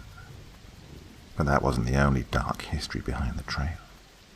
If you ask locals about the trail, for those who had been living there during the summer of 1967, they would tell you the story of Sarah Ann Bluer. She'd been in grade 12, a real ambitious art student.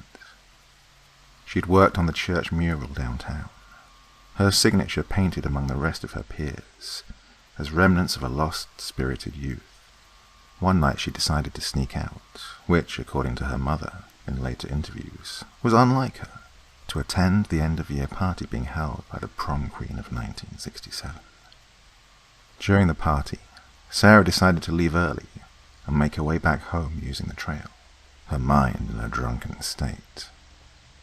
People at the party claimed that they didn't even see her leave.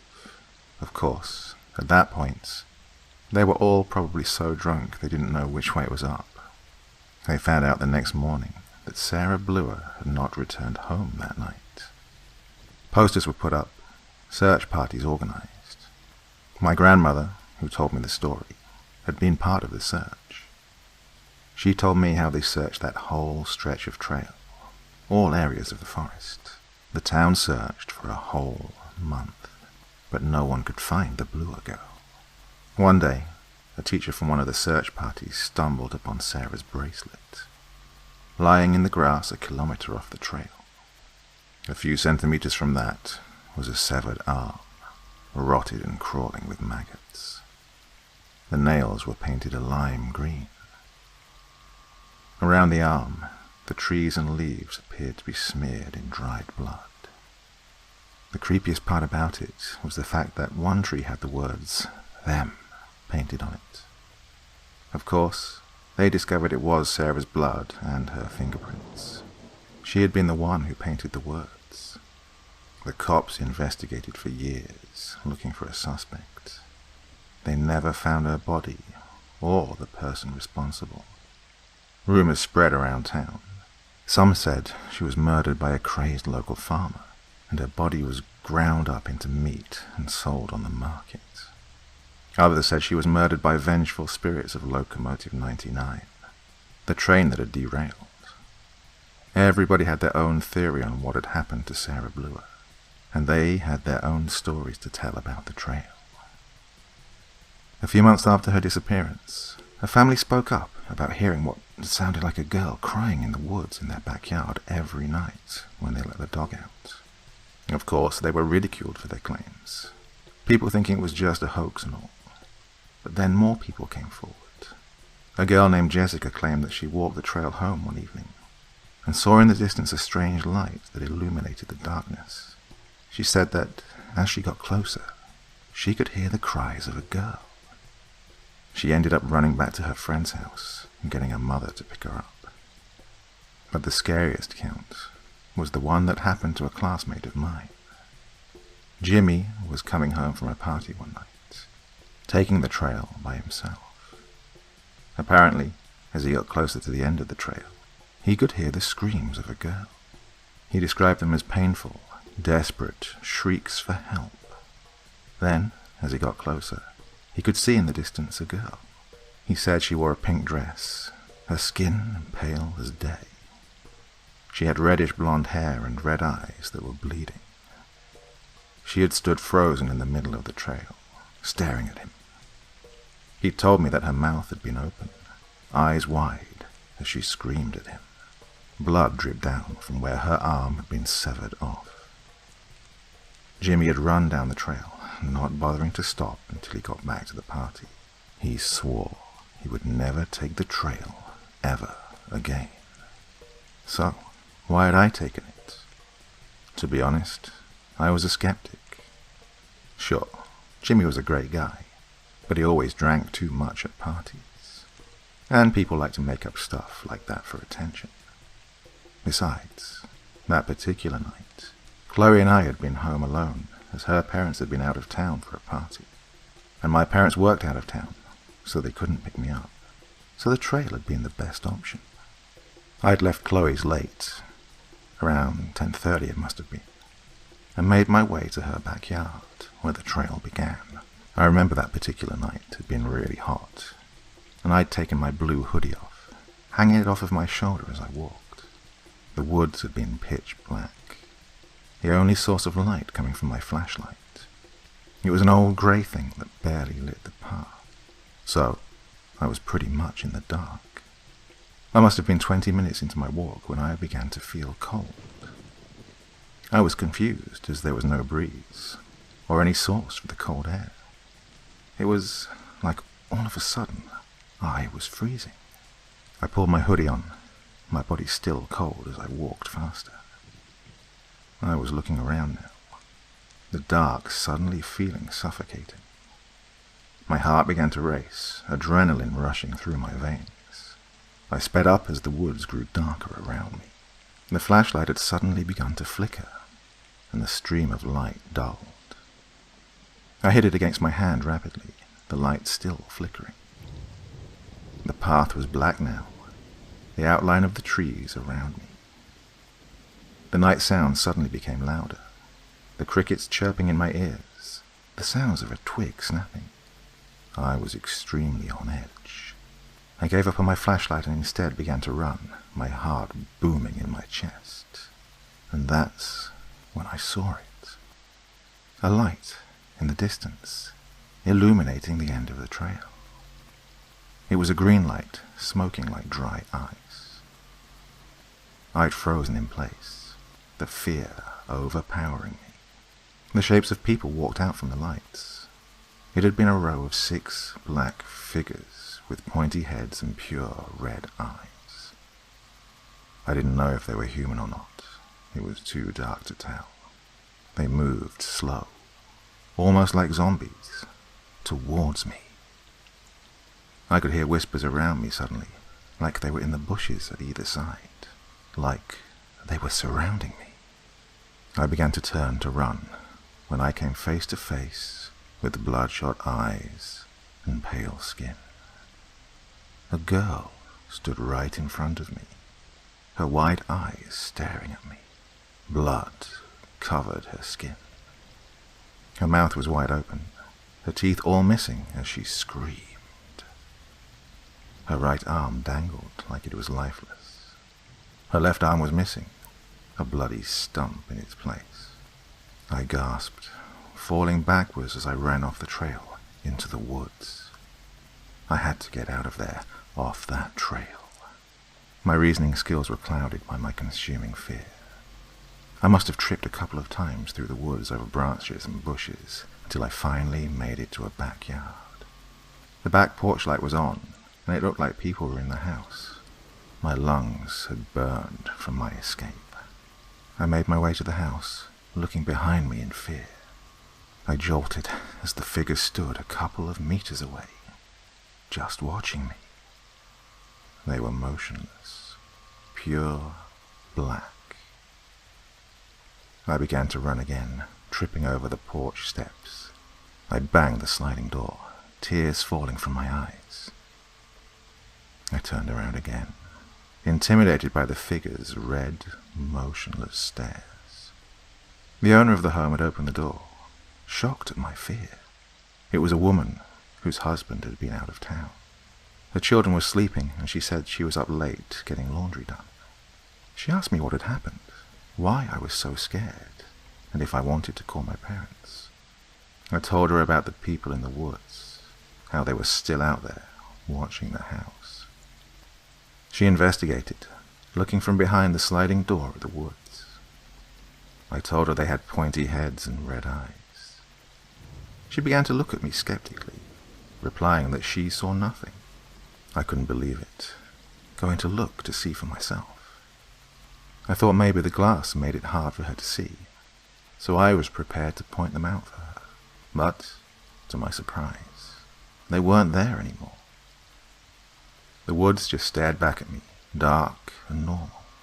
The woman had asked for my telephone number and had called my mother. She left work immediately, coming to pick me up across town.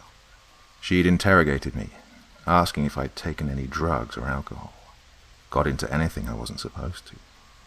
I begged her to believe me, that what I saw was true. The next day she called the local police station and gave them my statement. They searched the woods looking for the pointy-headed people and the bloody girl. They found nothing. They concluded, in their minds, that I was either crazy or looking for attention. My story was also passed around school, people calling me crazy all the way to my graduating year. That was 1999. Now I'm a 34-year-old writer, still living in town. I chose a house, however, closer to downtown and away from the woods. Despite that, I find myself traveling the forest during the day, searching. I have obsessed over that experience, trying to figure out an explanation, going through tons of articles at the library, hundreds of books on the story of the town. I discovered more about the town's history.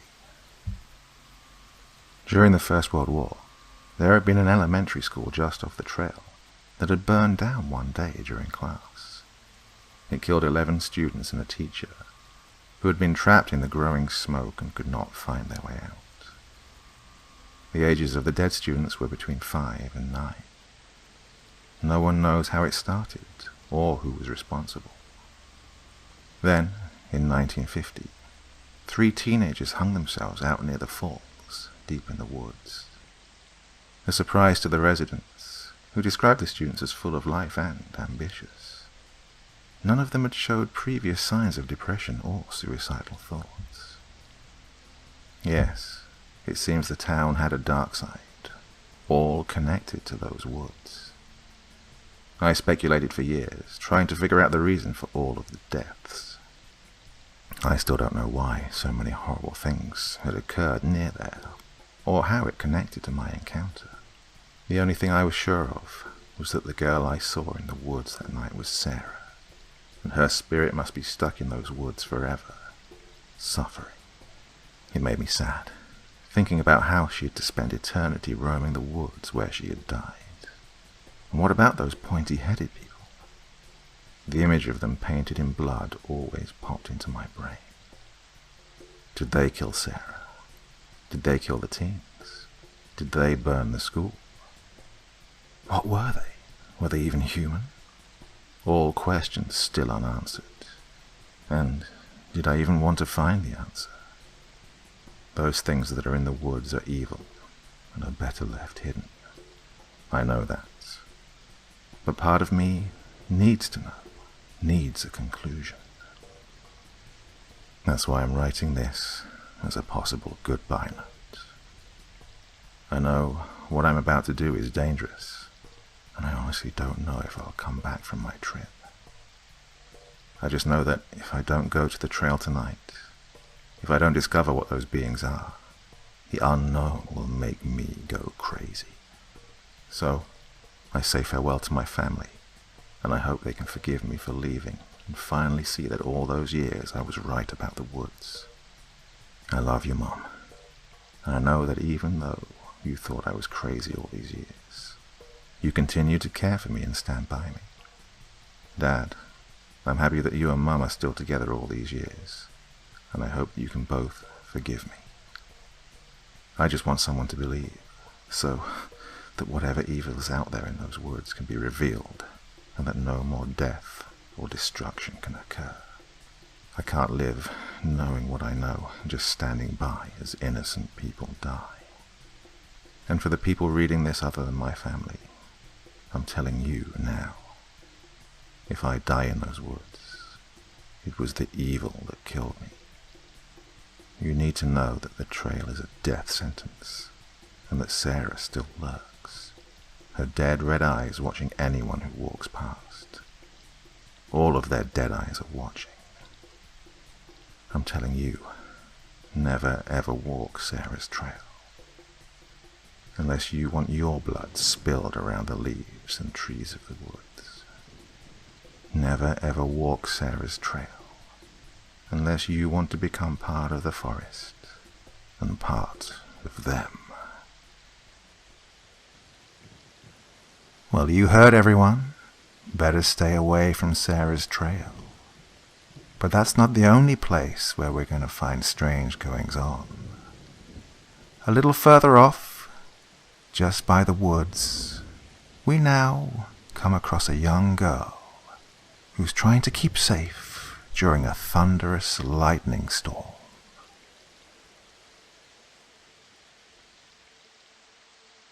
1 Mississippi, 2 Mississippi, 3 Mississippi, 4.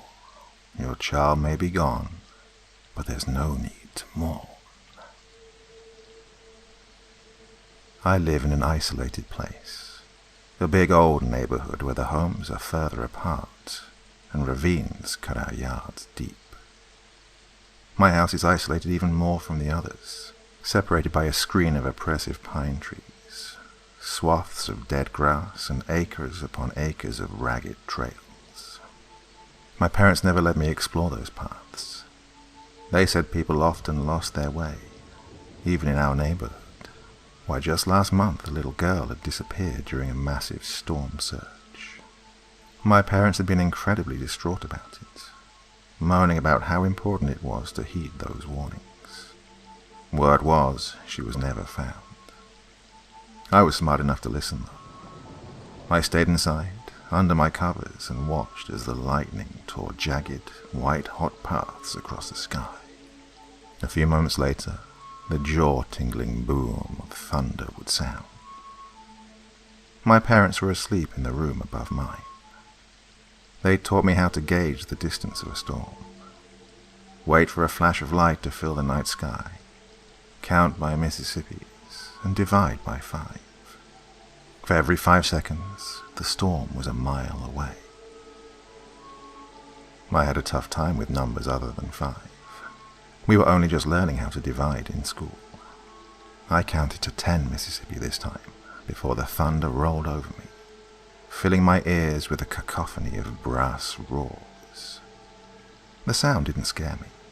In an odd way, it was rather comforting, affording me the false security of the brick and glass that separated me from the elements.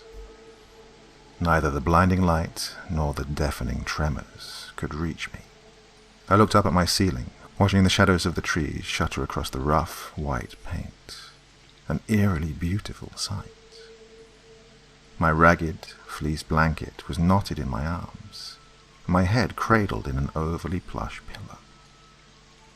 I lay prone, waiting for the next crash of thunder. It filled my ears at 8 Mississippi this time. I rubbed the blanket with my cheek, struggling to do the math. About a mile and a bit away. As the thunder died away, a different sound permeated my perfect silence. A creak, followed by a dry scuff. Then silence again.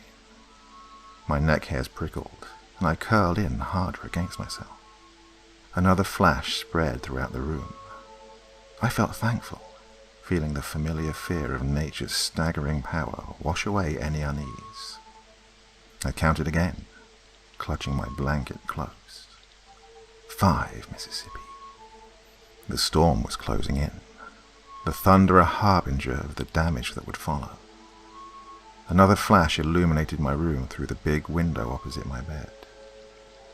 I made out the purple outlines of the sparse trees beyond, shuddering briefly as I imagined being out there among them.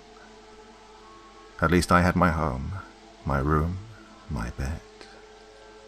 Another peal of thunder washed over me, 4 Mississippis later. When it died, I heard yet another creak of the floorboards. I remained frozen, convincing myself there was no threat if I could not see it. A fresh flash of light blazed through my bedroom, and for a fraction of a second I made out a flicker of movement just to the right of my window. I stared at that spot in my bedroom, trying to detach some imagined entity from the well of shadows formed by the corner of my room. Just as my eyes settled on the darkness of that spot, a new flash bloomed within the darkness, and I was blinded once more. Groaning, I squeezed my eyes shut. I wasn't scared of thunderstorms. Dogs were, other kids were, even my parents jolted from the occasional crack of thunder. I did not. I observed them, measured their distance, took comfort from them. It took me a few moments to discover what was wrong with that last flash. No thunder echoed after it. I tried to recall my count, but realized I hadn't done it. I waited for the next spire of lightning to blaze across the trees beyond, and actually sighed in relief when it did. But in that moment, something else caught my attention. As the lightning filled my room, a secondary burst of light seemed to pop up just beyond the fringes of my window. I peered hard into the trees as their purple-black outlines were electrified across my vision, but nothing else appeared. With another groan, I buried my head against my pillow and peeked out from under one guarded eyelid. The thunder rolled across my room at a 3 Mississippi count this time, but again, an eerie creak seemed to dog at its heels. I scanned at my window, searching for any flicker of movement, but none appeared. There was nothing there, only Mother Nature in all her awe-inspiring power, waging a war of electrified plasma and sonic concussions against the earth. I began to doze. My guarded gaze dipped in and out of consciousness, blurring and refocusing on the window. In my mind, I kept up the tally, wondering when the storm would hit us. Those flashes bombarded my eyelids, casting spectral outlines of the trees against the weird red void I got when I tried to squeeze my eyes shut. I found I was reaching out more with my ears for any discrepancies, cataloguing the thunder's ripples just as a flash flickered across my reddened vision.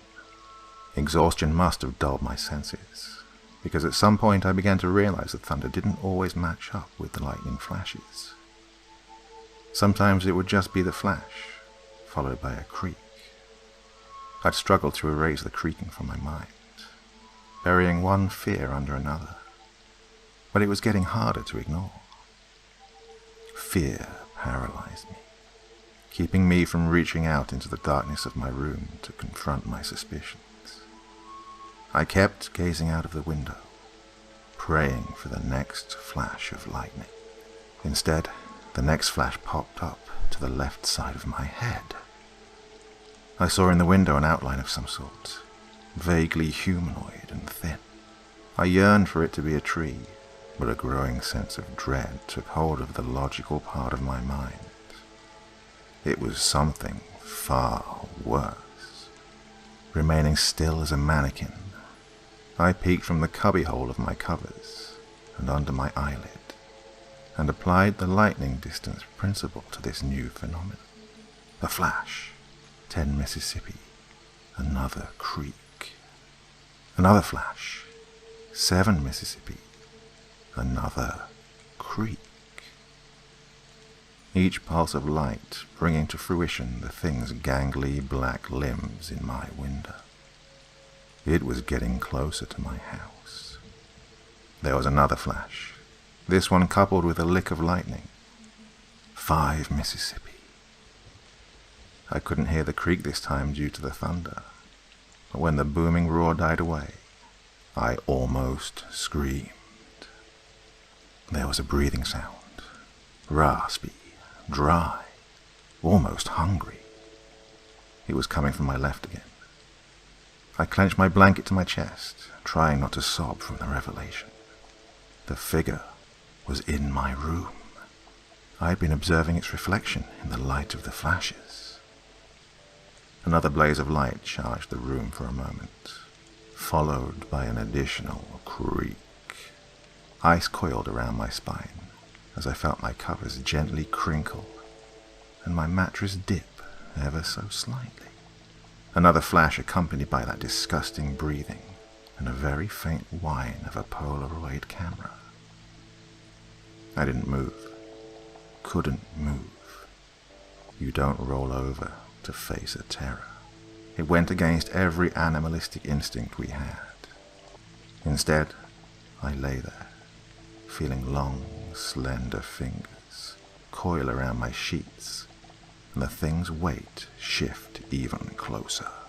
I squeezed my eyes shut, abandoning my peephole. Lightning bloomed once again against my window, and the outline of something grotesque, hunched over my bed, took shape against my eyelids. He breathed noisily, the camera dangling around his neck and his shirt unbuttoned. I shuddered as I felt his mouth touch the base of my neck, and then his tongue slip up along the back of it. In the window I could see him practically smothering me, his greasy clothes ragged with dirt and mud.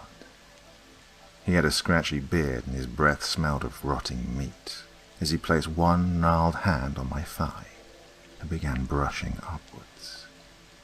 His lips hovered just above my ear, pulling back my dark hair and touching the skin.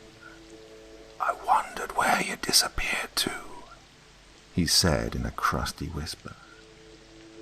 "Thought them woods claimed you."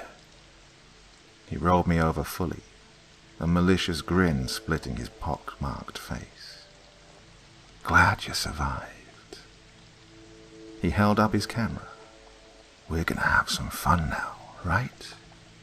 I stared back at him, wordless. He rose the camera to his face and took another picture. Then he screamed. I guess he must have finally seen my face. The flesh sloughed off my skull. The tendons wrapped tight around my right cheek and jawline. The black socket of my left eye gazed back at him, condemning and joyful. He stumbled back off the bed, blubbering like a baby. I slowly followed. He'd come for me the month before, during another storm. He'd taken pictures of me for God knows how long, worming slowly into my bedroom and stealing me into the night. He knew the paths that twisted every which way beyond my home. Sure, no one would ever find us, but I'd escaped. I fled into the woods during that storm, but soon I too became lost. I'd fallen asleep, counting for eternity, and then I'd awoken once more. It was during another storm. I knew where to go. My parents' grief could never be mended, but I could still make things right. I knew he'd come searching, crawling back to my room like a cockroach, and here he was, sobbing pitifully at the foot of a little girl's bed. I stepped off the bed slowly, watching him scramble back towards the window. There was nowhere he could go. A flash of lightning glinted off my alabaster skull, echoing through my mind as I knelt down beside the creep. "Mercy does not await you," I intoned in a dry voice. "Your remains shall never be recovered, never relinquished, never put to rest." He looked back with wild yellow eyes. I rested a skeletal hand on his shoulder. "Now come, let us have some fun in the woods." He cried out as my grip tightened, then screamed blindly as my fingers pierced into his tendons, hooked his collarbone and dragged him behind.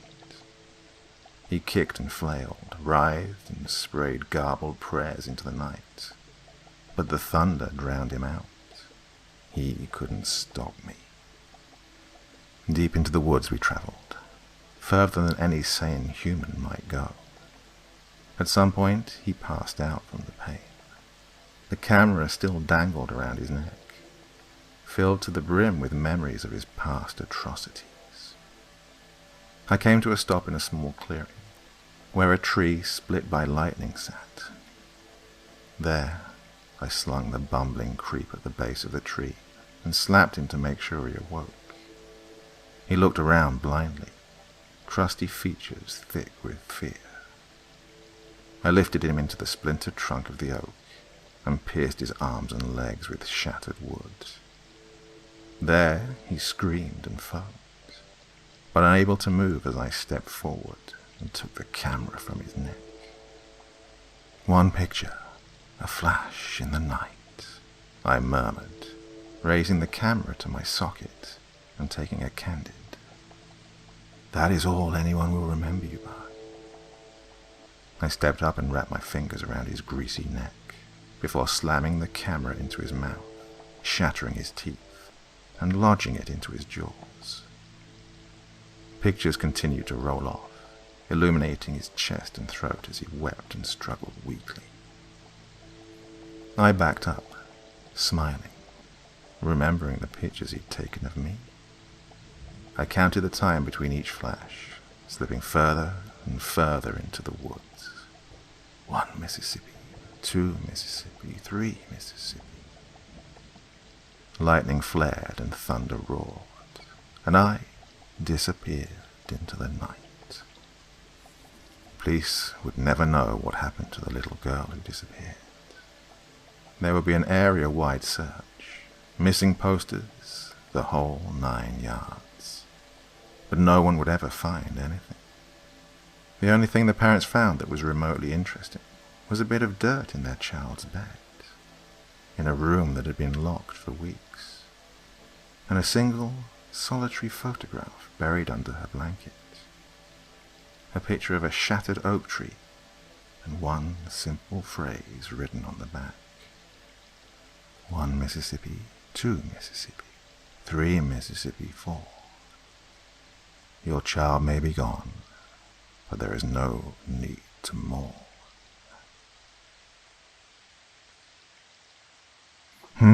In that story, revenge really was best served cold.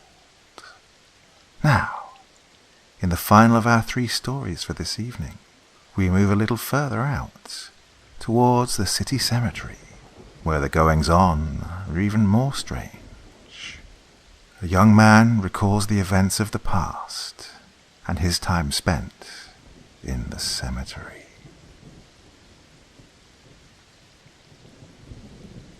On the last day of July, 1993, I saw my first reanimated corpse. I'd been spending my summer vacation with my grandfather, the head caretaker for the largest cemetery in the county, while my parents were overseas visiting relatives. In exchange for a weekly stipend of $75, I was to spend my mornings performing various chores around the cemetery grounds, including cleaning moss from cracked and forgotten headstones, and collecting wilted, sun-bleached flower arrangements for the garbage. That particular morning was spent preparing for a burial, and helping my grandfather repair a headstone that had been vandalized over the course of the previous night. We'd been working on it since mid-morning, and when we finally finished, the sun was high in the noon sky. After we finished cleaning up, I went to look for a comfortable spot to take my lunch break, and read an old Lovecraft collection purchased the day before from a used bookstore. Meandering through a field of monuments and headstones, I made my way towards a weeping willow tree that stood out against the dark coniferous forest that ran the perimeter of the cemetery. Before the willow, there was a small green tent, folding chairs, flowers, and a rectangular mound of dirt, remnants of that morning's burial. A small green aluminum sign was pegged into the dirt a few feet from the opening. Its tarnished copper lettering identified the grave's inhabitant and lifespan as Grace Phillips, 1914 to 1993. Finding the shade of the tent to be inviting, I made myself comfortable on a couple of the folding chairs beneath it. I wasn't 2 pages into the story Dagon when I heard what I thought was a strange, muffled sound of thumping beginning to resonate from the capped burial vault in the grave before me.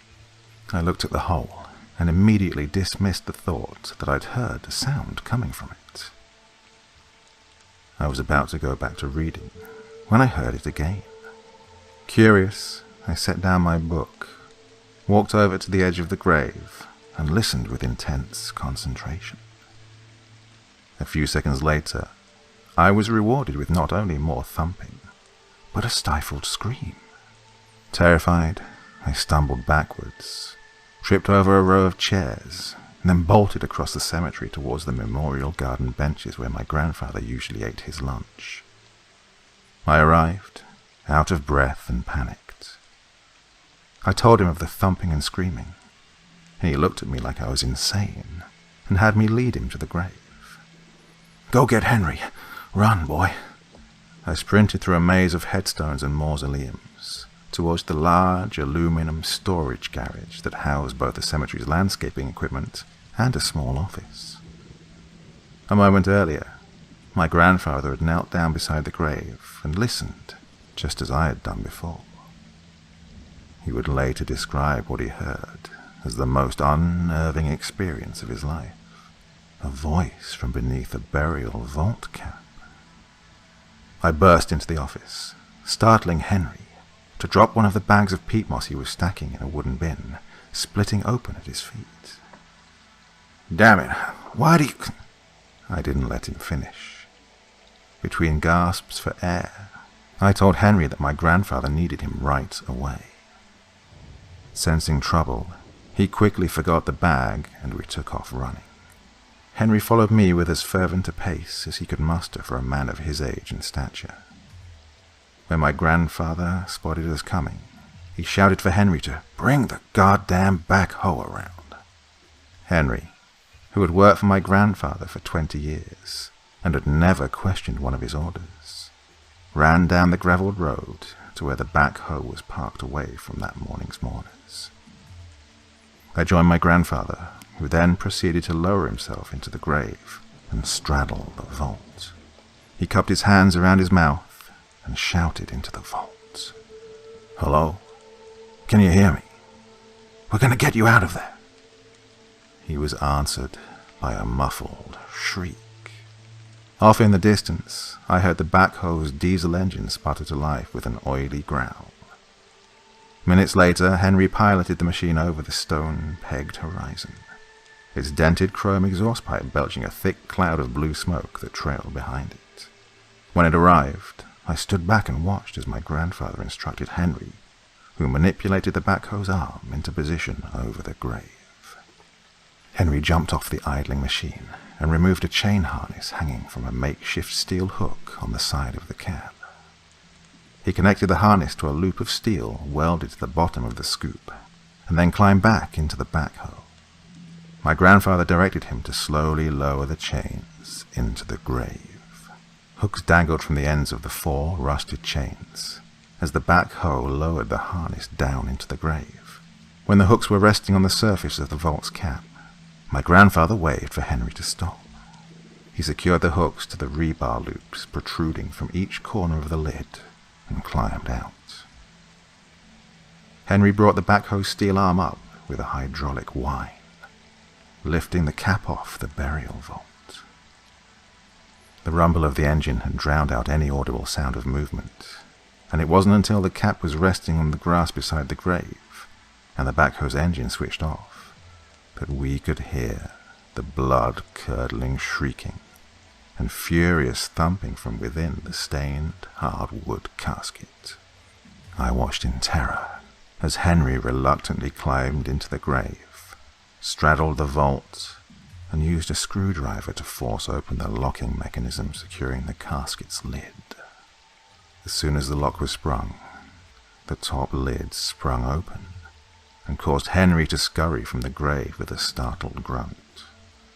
He cursed under his breath as he came to his feet beside my grandfather and beheld the ghastly sight before us. My grandfather told me to look away, but I could not keep myself from staring at the loathsome display. The elderly woman in the casket was thrashing her hands around in a wild frenzy, as if she was fighting off an invisible attacker. Every muscle in her body twitched with uncontrollable spasms.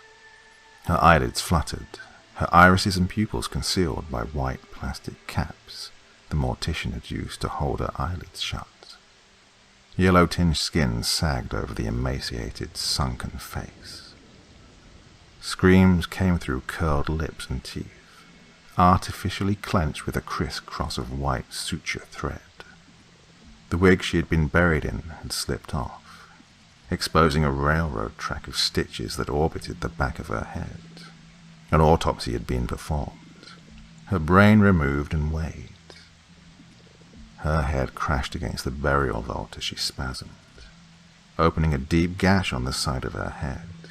Pink embalming fluid welled up and dripped from the wound. "Jesus Christ, what's wrong with her eyes?" Henry asked, his voice wavering. My grandfather ignored the question. "Shut and lock the gate, Henry. If anyone asks, we're closing for emergency maintenance. Get the gas can and some matches from the office on your way back." When he returned from the garage, Henry joined my grandfather at the edge of the grave. He handed the gas can to my grandfather. We watched with numb shock as he emptied the entire can into the grave and over the woman who was still very active and was now hissing at us. He tossed the can aside and snatched the matches from Henry's nervous, shaking hands. "Stand back," he commanded, as he pulled a match from the book and struck it against the thin, brown strip on the back. He used the match to light the rest of the matches in the book. It flared to life in his hand, and he flipped it into the grave, igniting the gas with a loud whoosh. Even though I was stunned by the unexpected blast of heat, my eyes never left the sight of the impromptu cremation. I could see the woman still flailing in her casket, even as she burned.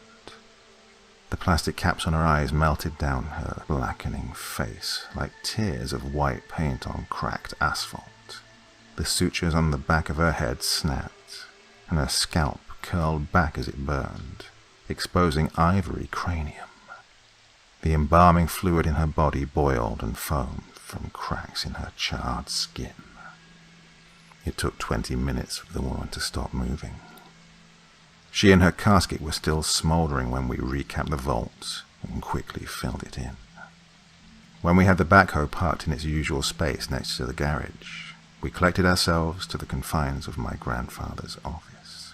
We sat in silence at his desk as we pondered what to make of the horror we had all just witnessed. My grandfather broke the silence. He stated that we were to keep the day's events a secret that we would all carry to our graves. Before the end of the summer, we would find 2 more of what we began referring to as moving burials, and had cremated the reanimated corpses. We never spoke of the cemetery's secret to anyone, nor did we discover the reason for the atrocious things we found twitching and writhing in the ground. 2 weeks ago, my grandfather died from a 2-year battle with lymphoma. In accordance with his last wishes, he was buried in the same cemetery that he'd spent so many years caring for. I visit his grave every day, when I'm sure no one is watching, and I press my ear to the ground and listen.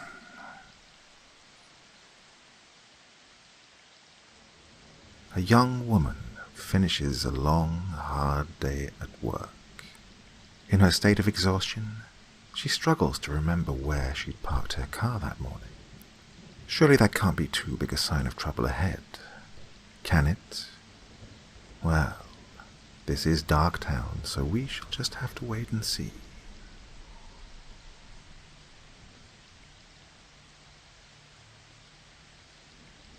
I work in an insurance company. I was in the midst of finishing my temp to perm assignment and working major overtime. My boss, of course, didn't mind, as we had a lot of projects to complete, and she needed someone willing to stay and work the late hours. I didn't mind because, well, let's face it, college loans were killing me, and I needed the extra money. My co-worker, John, was also a temp to perm. Stayed late with me to help finish the massive project which was due that day. After coming in early, working through lunch, and leaving at 9 p.m., we had finally completed the project. As we left, John noted that the hallways were eerily dark, even for it being 9 p.m. on a Friday night. I brushed it off with a joke that there were probably ghosts or demons running amok, and this was their way of telling us we had to leave. When we finally made it down to the parking lot, I panicked for a moment, as I couldn't see my car.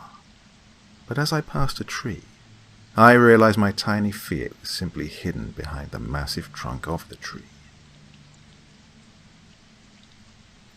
As I walked closer to my car, I noticed that it was facing the wrong way, and stopped walking.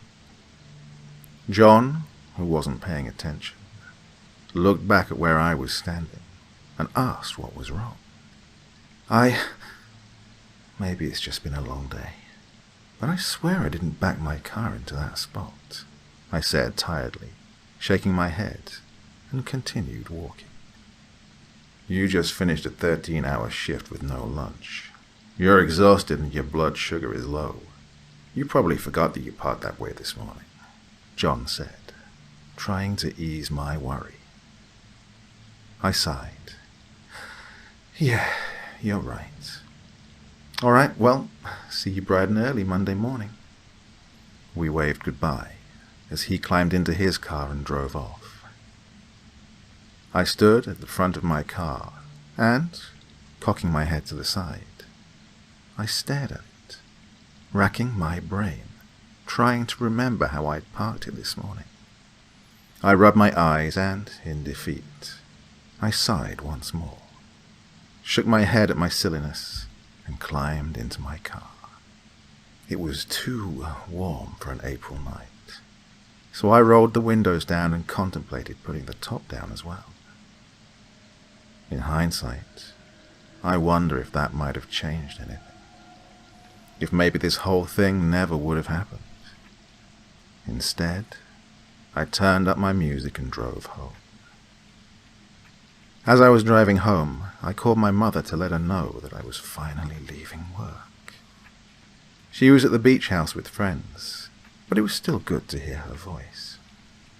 "Hi, Mum, I'm finally leaving work," I said as I rolled up the windows and turned on the AC. "Hi, sweetie. Long day for you," she said over the background noise of what sounded like a few of her neighbors gathered around the bonfire. "Yeah, came in early, worked through lunch, and I paused as I heard a jingling noise. It almost sounded like someone clinking 2 quarters together or shaking a dog's metal prong collar. "Are you okay?" My mother's voice came through the speakers of my car's Bluetooth. "Oh, yeah, no, I'm fine. It's fine. Sorry, I'm just really tired," I told her, silently chiding myself for listening to too many horror podcasts at work. Mum went on to tell me about the dogs and how everyone was just going down to the beach house. As she was talking, that same clinking, that same jangling continued every now and again.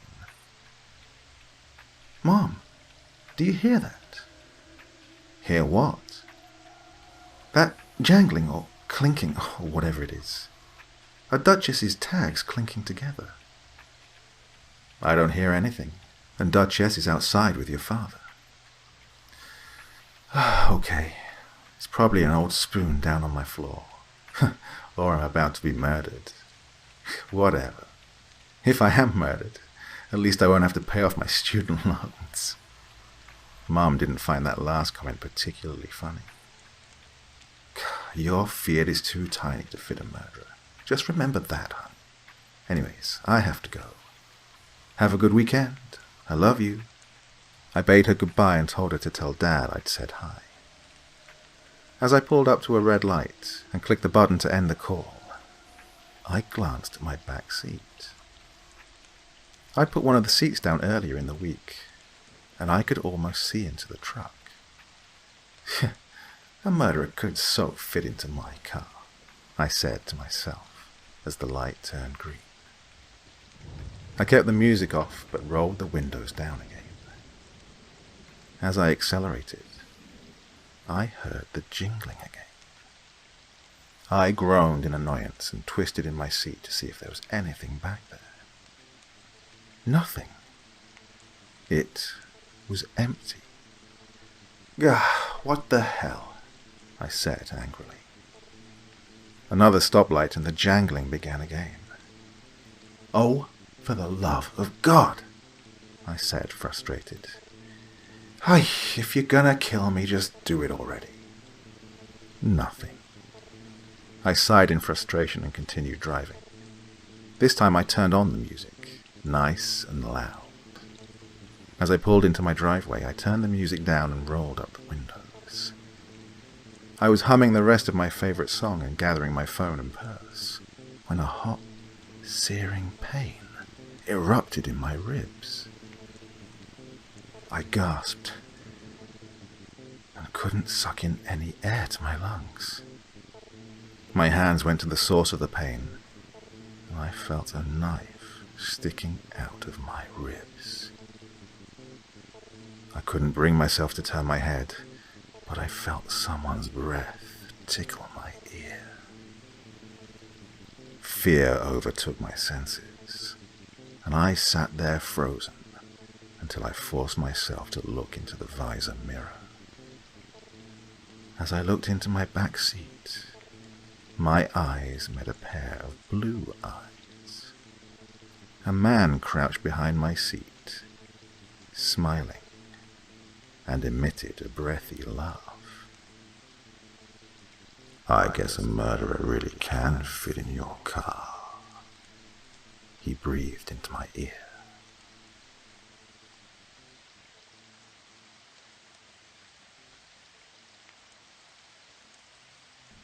For our second story this evening, we remain in the heart of Darktown, but moving on to the hospital. A young medical worker comes face to face with an unusual patient and takes matters into her own hands. Let's see how it ends.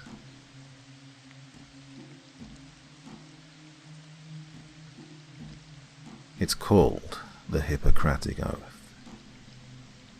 I pledged myself to uphold this when I became a doctor.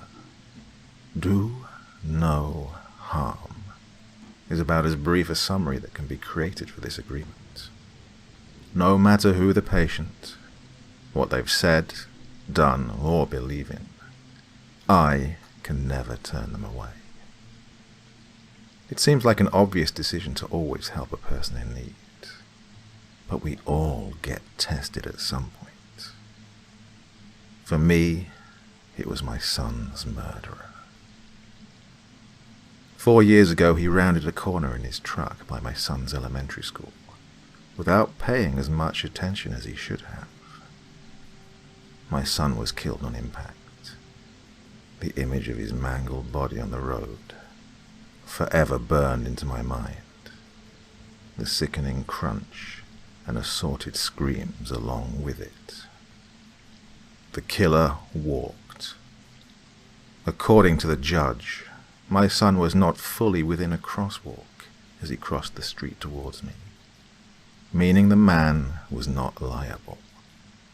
Absolution from the court must not have been enough to clear his own guilt, however, as the face that lay in front of me, that I will never forget, was identified under a different name.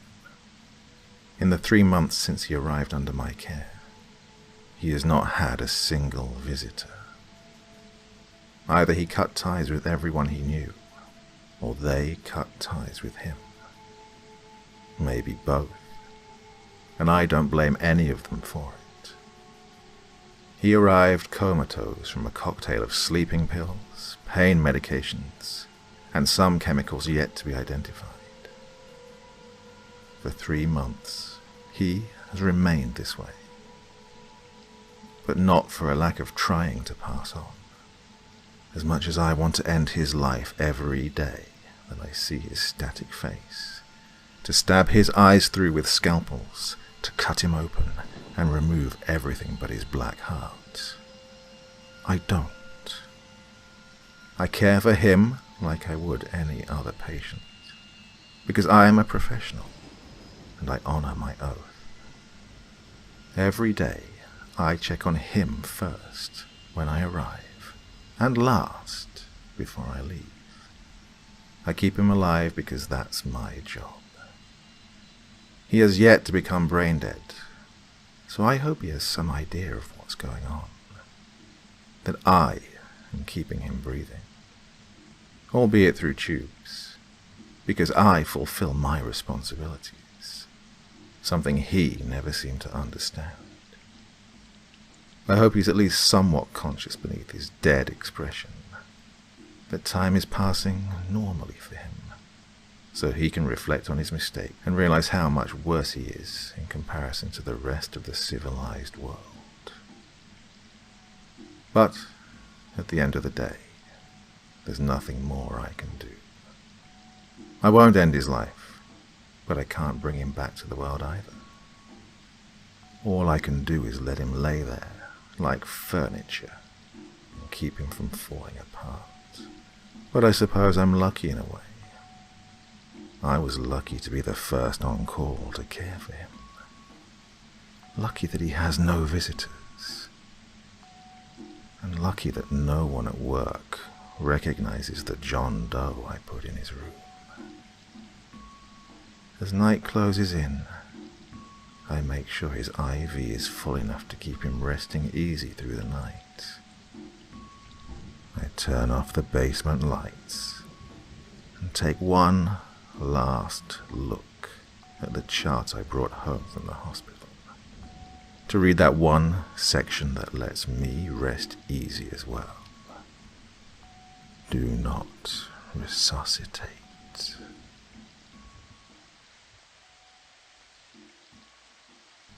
Revenge, it seems, in Darktown at least, is a dish best served long and slow. Now, for our next story, we move away from the city centre and out into the suburbs. A young man has stayed out too late at night and tries to sneak into the house unobserved. Let's see if he makes it.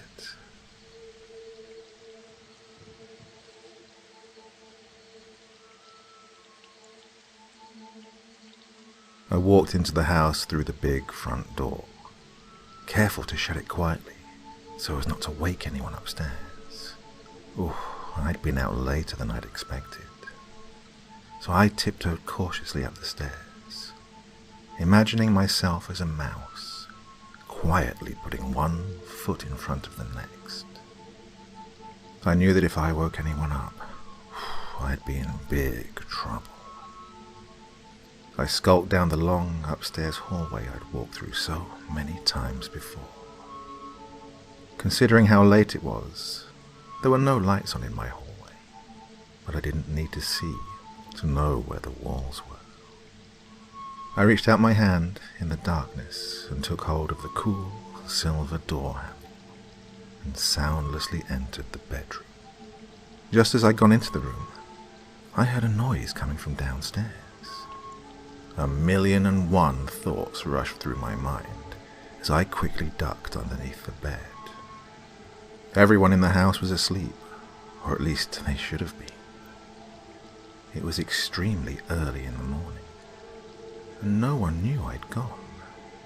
No one should be up, and that's what scared me. It couldn't have been something falling from one of the cupboards, could it? No, I decided. Definitely not.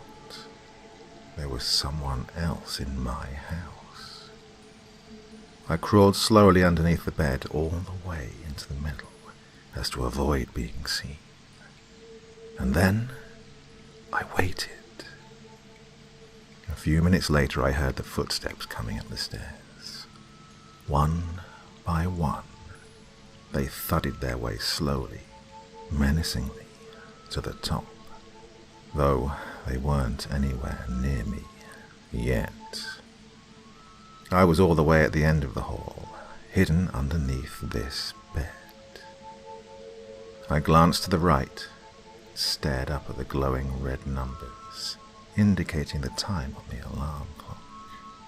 They read 1:52 a.m. I hadn't realized how late I'd stayed out. The rhythmic thumps of the footsteps cautiously making their way up the wooden staircase would have lulled me to sleep if I hadn't been so on edge, nervously wondering who it could be. I heard a door creak open on the other side of the hallway. There were 3 more doors before this one, though, so I prayed that whoever it was would think I wasn't there, and leave before they reached the door which concealed my existence for the time being. I looked towards the brown door which guarded the room I was hiding in. I prayed for it to stay shut. I prayed that I would remain hidden. I don't care much for tight spaces, so as my breathing became shallower and laboured, I became increasingly more nervous. Thoughts like, what if they hear me? And then, calm down, they don't know you're in here yet, floated across my mind. They can't know I'm here, I thought. I was upstairs and they were downstairs. They have no way of knowing this is where I am. I heard the creaking in the hallway as the next door opened, and I heard rustling coming from inside the room. Whoever it was searching for something. For me, presumably. No, not for me. Whoever it is doesn't know that you're here. Calm down, John. Calm down. Although, apparently no one was in that room, because before I knew it, the footsteps emerged back out and into the hallway, and the next door was being opened. The slow and nerve-wracking footsteps echoed in my mind. That was when I knew they weren't going to stop looking. I fumbled in my pockets as quietly as I could for something I could use. My fingers brushed against cold plastic. My phone. But then my stomach dropped and my heart sank. Of course, I couldn't call the police. As my attention slowly turned towards the brown door again, I heard the footsteps approach the door. I watched the light stream in as the entrance to the room inched open, and 2 small feet ambled their way in. I inched further back, away from them, as a natural instinct, when I was still surprised. This wasn't who I had pictured. These feet belonged to a little boy. The little feet stumbled to the top of the bed. I could feel the little boy shaking the 2 figures above me, shaking them into consciousness. I slowly slid my knife out of my jacket's front pocket, readying myself, trying to avoid the light which was now streaming in through the open door and catching the blade. I was surprised. He'd made it back quicker than I'd expected, but now was my only chance. I'm so sick of people thinking this house belongs to them.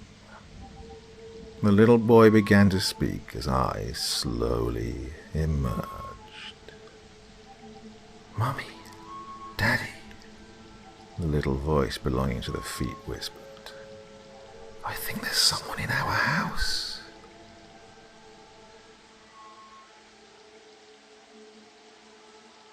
Well, some people just seem to have a real problem of letting go of the past, don't they?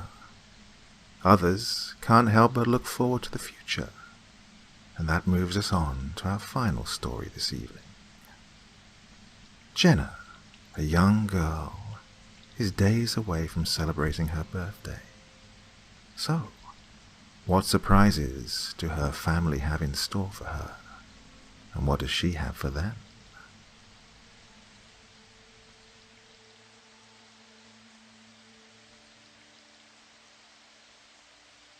The tall grandfather clock bellowed 4 times through the 2-story house as the county school bus pulled off from the driveway. A young girl named Jenna McClure sat on the carpeted floor of the 2nd level, playing in solitude with each of her stuffed toys outside of her bedroom. Jenna was a joyful and quiet child that belonged to a broken family. Her thick, curly locks were of the darkest brown, reaching just below her waist in length. The girl's wavy bangs just barely grazed over her long brown lashes, casting a shade over her large, almond-coloured orbs. Her tanned skin resembled that of a silky fabric, and she was of a fairly average size for an 8-year-old female. The rest of the world seemed non-existent as she played and laughed, but she secretly longed for someone else to play with. No other child at school or in the neighborhood would even consider playing with Jenna, due to her past. as Jenna and her friends would play with their dolls and stuffed animals. Jenna was persistent on playing haunted house or murder mystery. Whenever she decided to have her friends over for slumber parties, she would tell ghost stories as night fell and scare the other girls to the point of tears. These things frightened the other kids and caused them to avoid her in every way possible. But that didn't shake Jenna too much, because she was used to being alone, and it wasn't like her older sister Gabby would play with her. "No, don't shoot," Jenna cried, dramatically, pretending to fire a gun at one of the toys. As if on cue, the stuffed cat fell over on its side, causing Jenna to break into a fit of giggles. "Not so loud, Jenna," her grandmother called from downstairs, and the little girl sighed at the end of her laughter. "Sorry, Nana." Jenna loved her Nana dearly, but she was a very strict woman who didn't think little girls her age should play with toys. Even so, her grandmother always took the liberty of caring for the two girls while their mother was away. Jenna dwelled within a standard house in the suburbs, along with her sister, dog, grandmother, mother, and her mother's fiancé even came to visit every now and again. Although she never saw her mother very often, as she only came around to visit every once in a while, which was typically when she wasn't drinking at her fiancé's house. The only reason her mother had gotten engaged for the 4th time was because she wanted financial support. Paul, her mother's fiancé, was a very wealthy man who happened to own a multi-million-dollar company. Paul was a kind and generous man that treated Jenna and Gabby like they were his own, but possessed an extremely wide history of medical problems. The familiar resonance of the front door opening and shutting made the walls rattle, and thumping footsteps soon followed. The footfalls ceased when they reached the spot in which Jenna sat. Jenna's eyes trailed upward to her 14-year-old sister's blank expression. A single backpack strap hung from Gabby's right shoulder, her hazel eyes matching the dullness of her appearance. Jenna stared into the eye that wasn't curtained by her ebony hair, then flashed a toothy grin out of a pure knee-jerk reaction. Gabby's monotone look melted into a scowl, making Jenna frown and slink back from her sibling. Satisfied with the reaction she got, Gabby turned and continued on her way to the bedroom they shared. Jenna couldn't help but feel as though she had done something wrong to her sister. But Gabby had no logical reason behind being so cross with Jenna, except that they each held a separate biological father. Because of this fact, Gabby wouldn't think of Jenna as a real sister, so she certainly wasn't going to treat her like one. Things were seldom in Jenna's favor, but she held on desperately to the remaining happiness she had left, like her soon-to-be stepfather. Jenna's 9th birthday was in 2 days, and she couldn't wait to celebrate it with a party. No persuasion could be made with any of her friends to attend the gathering, but she made the entire household promise to come, so Jenna was content. All she desired was to share her special day with family and toys. Minutes turned to hours of fiddling with dolls, and Jenna still hadn't heard from or seen her mother all day. The warm Friday sunset eventually faded over the horizon, jilting the land to be lit with only a bright, full moon. The time for sleep drew near, and a tired yawn escaped Jenna's mouth as she tiptoed into her bedroom. The room was dimmed with a colourful nightlight, casting thin shadows onto her sister's sleeping form not far away. Taking extra precaution not to awaken Gabby or her grandmother across the hall, she soundlessly slid over to her white dresser and pulled forth some pajamas. Once she slipped into a violet nightgown, she crawled into bed and curled up to her tattered stuffed fox. Gabby's bed and Jenna's bed were parallel to one another, with a white nightstand separating them. Jenna had a large plethora of toys that occupied her bed, but her fox was the overall favourite. Jenna's mother had given her the little fox as a gift for her 6th birthday, and Jenna hadn't parted with it since. It didn't take too much for Jenna to nod off, snoring lightly as crickets sang from outside their bedroom window. The girl tossed and turned in various arrangements during the night, seeking to expel the strange nightmares. Jenna typically had odd dreams, but this occasion was exceptionally brutal and realistic. Vivid images of her mangled and mutilated family members attacked her subconscious. But what bewildered Jenna the most was her mother's fiancé, because he didn't seem to be harmed in any way, but merely sprawled out on the ground, twitching and gasping for reasons unknown. Otherwise, the concept of death had never particularly disturbed her, and it had always come across as interesting. The next morning, Jenna woke with a start, her lurching into a sitting position on the mattress at the sound of a feminine shriek resonating throughout the house. Her erratic breathing came to a halt when she noticed the absence of her elder sister in the room, and only a lumpy comforter resided where Gabby once was. Throwing her blankets to the side, Jenna hesitantly emerged from the bedroom and into the hall. "Gabby, are you there?" she piped up, the words somewhat slurred by her loose tooth. Her small feet patted against the springy carpeting to delve further into the morning's events, finally coming to a standstill when she arrived atop of the stairs. She could perceive a commotion of some sort arising from the dining area downstairs, but deafening sirens that screeched in the distance ultimately convinced her to scramble down the staircase. Jenna quickly peered over the stair rail into the kitchen, her eyes immediately beholding the scene before her. The man that was meant to be her new father was extended along the tile floor, twitching and gasping uncontrollably. Jenna's mother was pacing from one end of the kitchen to the other, compressing her inky hair into her slim fingers. All the while, Gabby was kneeling on the ground, her hands holding Paul's head in a gentle manner.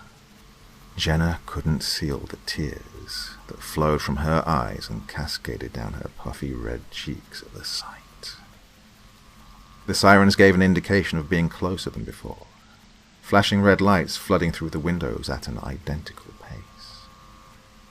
Jenna's grandmother immediately bolted toward the front door from another room and hastily yanked it open, allowing doctors and medical assistants to speed into the house, critical determination etched onto each face. Jenna took note of how Paul had ended all movement by now, his face taking on a greyish hue during the time they lifted his body onto a tall gurney. A young brunette woman that wore black medical scrubs approached Paul's body and removed the stethoscope from around her neck, placing the round end on his chest to inspect his heartbeat. Strangely, things seemed to settle down quite a bit. After much discussion between the grown-ups, Jenna observed in confusion as they drew a white sheet over his head, probably so he wouldn't get cold. None of the doctors or nurses acknowledged Jenna's presence while speaking to her mother in hushed tones, but it didn't take long for all to file back out and head off from the house, toting away the only dad she had left. Jenna's mother trailed after them hurriedly, not bothering to give her daughters so much as a passing glance before slamming the door on her way out. The sirens of the ambulance did not recur. Jenna furrowed her thin brows and set a fearful gaze on her nana, who ordered the two sisters to play upstairs until told otherwise. They reluctantly abided their nana's orders and trudged up the carpeted stairs, unable to fully grasp the situation. The atmosphere felt tense and awkward to Jenna. her little digits fidgeting nervously, as Gabby remained silent. Gabby sauntered her way into her room, feeling the uncomfortable eye set on her while plopping herself down on the bed. Jenna followed close by, standing inaudibly beside her sister. "What happened to Mr. Paul? Mummy and Paul are coming back, right?" Jenna inquired sheepishly, her voice faltering some at the end. Gabby arose from her position on the mattress, towering over the little girl as an unnecessary bile simmered within and overthrew her emotions. "Don't you get it? Mum doesn't care what happens to Paul, just as long as she gets ownership of his company," she hissed, striding toward Jenna in an attempt to seem intimidating. "It's all fun and games to you, isn't it? Paul isn't coming back. I doubt he ever cared about you anyway. Any guy who has money can take advantage of Mum. Besides, I don't think he would bother wasting his time on an ignorant, naive little brat like you. Your Mum will never be a mother to me, so don't you think for a second that I will ever call you a sister." And with that statement, Gabby jerked her hands forward and rammed her palms into Jenna's shoulders, knocking the girl clean off her feet. Her arms flew from her sides to catch and hoist her weight on instinct, but the action was proven futile. Jenna's head made harsh contact with the bottom corner of her white bed frame, producing a sharp cry from her. Jenna was well aware that Gabby tended to unleash her anger on others, but she had never attacked anyone physically like that. Jenna could only lie on the floor, stupefied by her sister's endeavor to harm her. Gabby, however, wasn't fazed in the slightest, and stomped out of the room without another word exchanged. Jenna was speechless when more tears proceeded to fall, now accompanied by ones that resembled pain. Small droplets of crimson blossomed where the wood of the frame had lanced Jenna's skull, so the girl shakily stood from the ground to retrieve a paper towel, bitterly muttering, "I never want another dad, ever again." The day dragged on, with no sign of Jenna's mother or stepfather for hours. Jenna and Gabby were served a few snacks here and there, but breakfast and lunch were disregarded.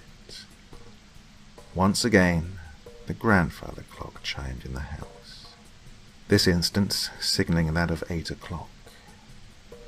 Jenna felt obligated to steer clear of Gabby, and entertained herself by petting and pampering her toy fox. She couldn't bring herself to rat Gabby out for the act she had committed. Gabby genuinely unnerved Jenna, and Jenna wished greatly for Gabby to like her, so she kept her mouth shut. It was just a little push, as far as Jenna wanted to think. Jenna's head snapped up at the creak of the front door opening, and she was up and rushing down the stairs in an instant. She stood eagerly on the bottom step, poking her head around the end of the railing to view her mother and Nana. They both sat at the kitchen table, chatting emotionally over a glass of wine. Jenna made up her mind to leave them be, and perched herself quietly on the final step.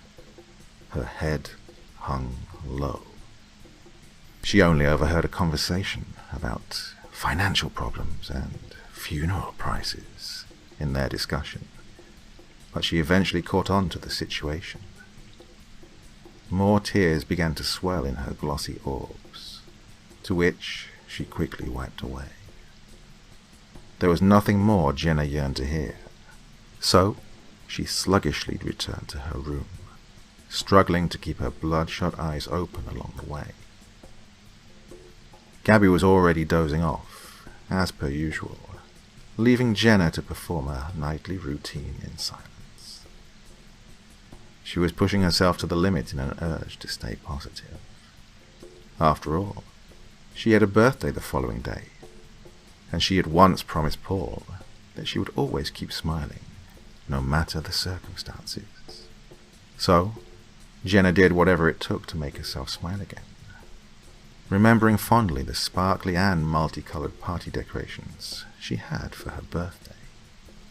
And even if Paul wasn't there, the rest of her family had given their word, and Jenna's faith remained with her family on that.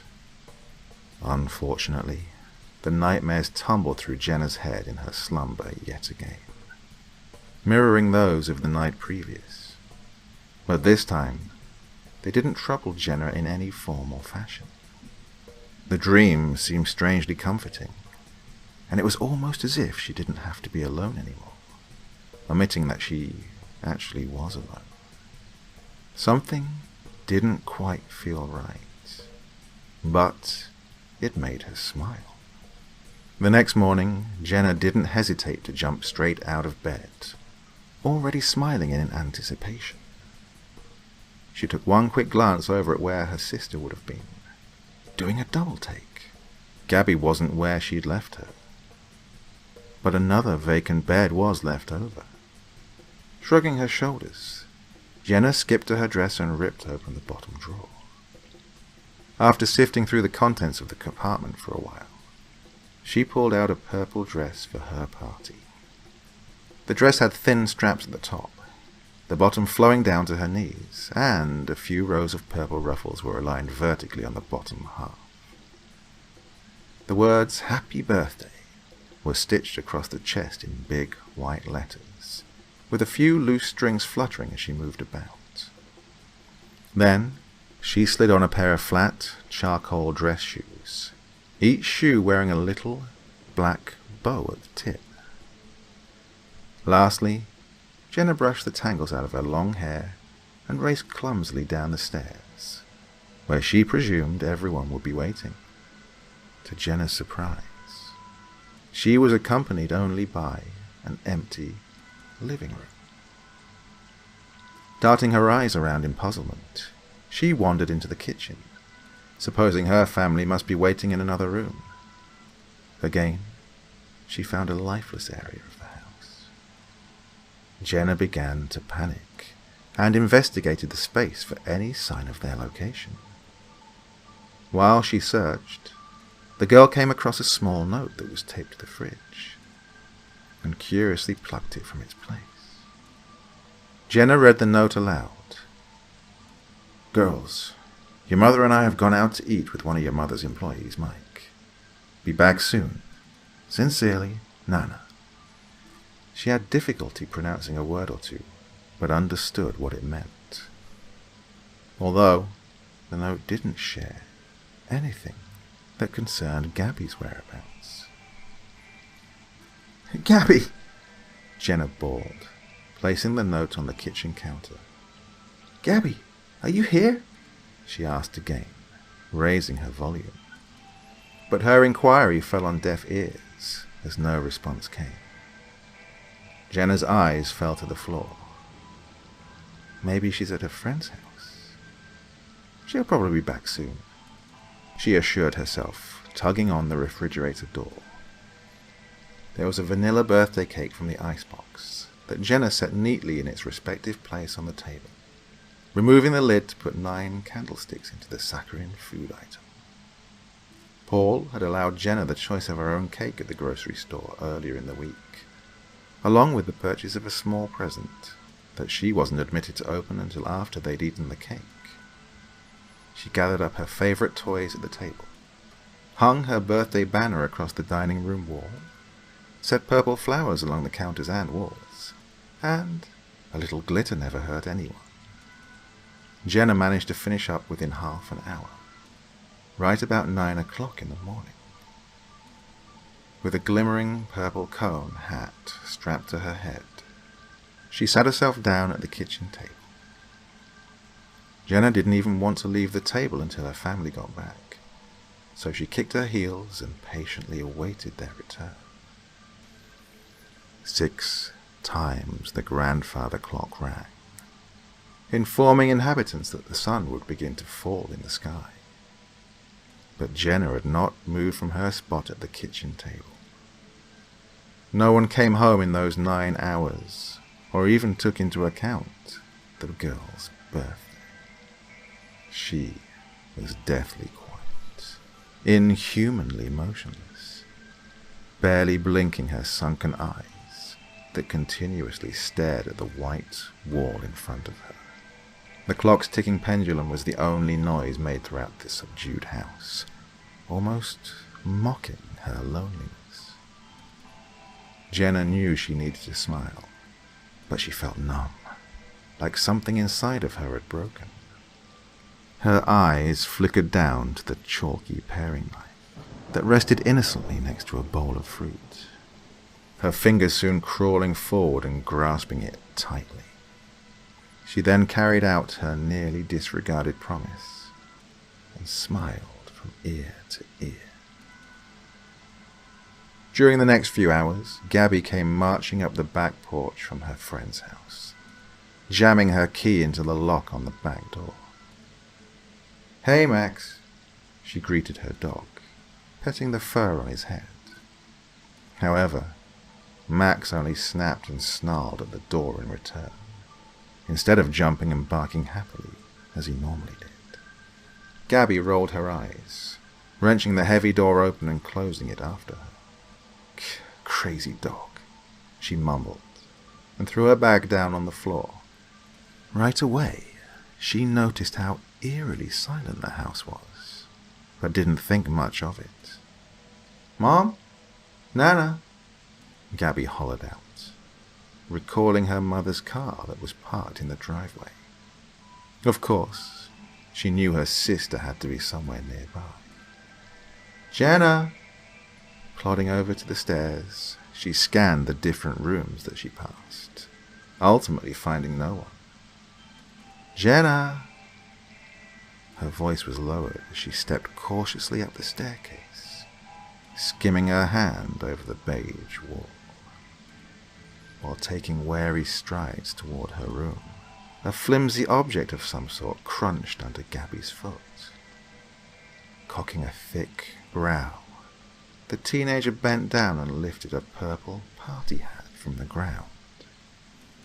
As she was examining the specks of red that dotted the paper headwear, a small but audible thump originated from behind her wooden bedroom door. Gabby shot a menacing glare at the door, tossing the hat into the other direction. "Jenna, I know you're in there."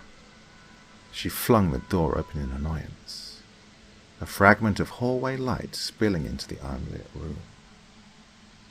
An awful, metallic scent permeated her nostrils when she entered, but she simply dismissed the fact. Gabby fingered the wall on her left to flick the light switch, discovering that someone had stuck countless layers of tape over the switch to keep it off. "Oh, you've got to be kidding me," she grumbled, stepping off to the side and peeling the tape from the plastic. Suddenly, the bedroom door slammed shut, causing Gabby to nearly leap out of her skin.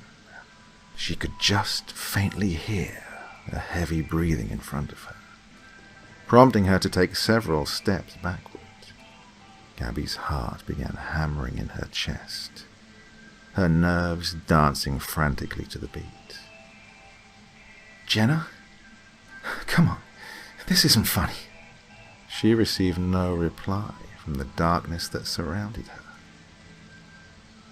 In a rather abrupt manner, the switch to the lights was clicked on without any further warning, triggering Gabby to squint her eyes in the haze of brightness.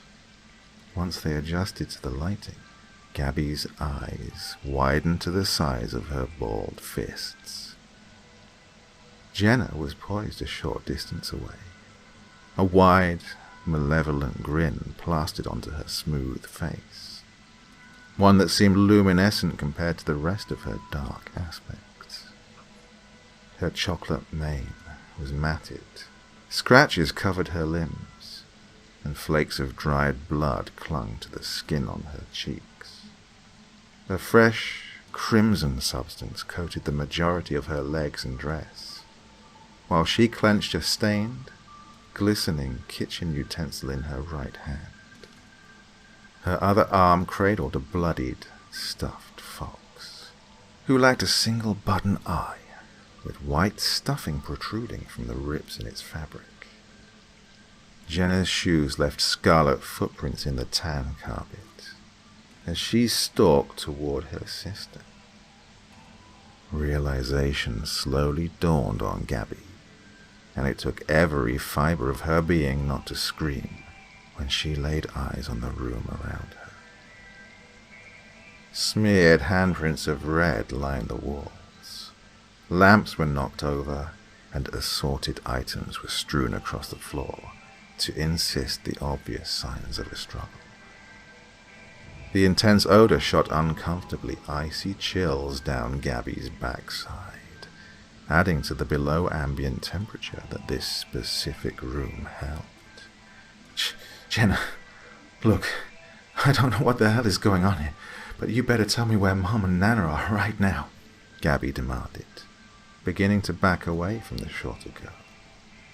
Jenna's smile seemed to increase, and she paused a few feet in front of Gabby.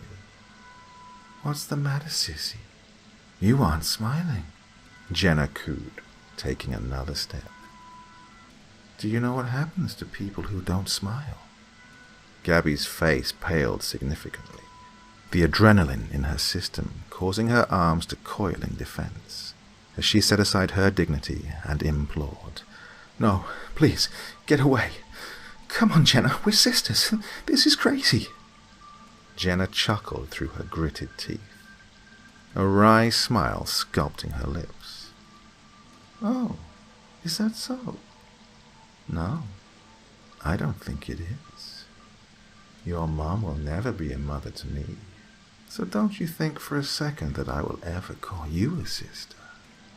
She taunted her older sibling, using the reminiscent command in a sing-song tone.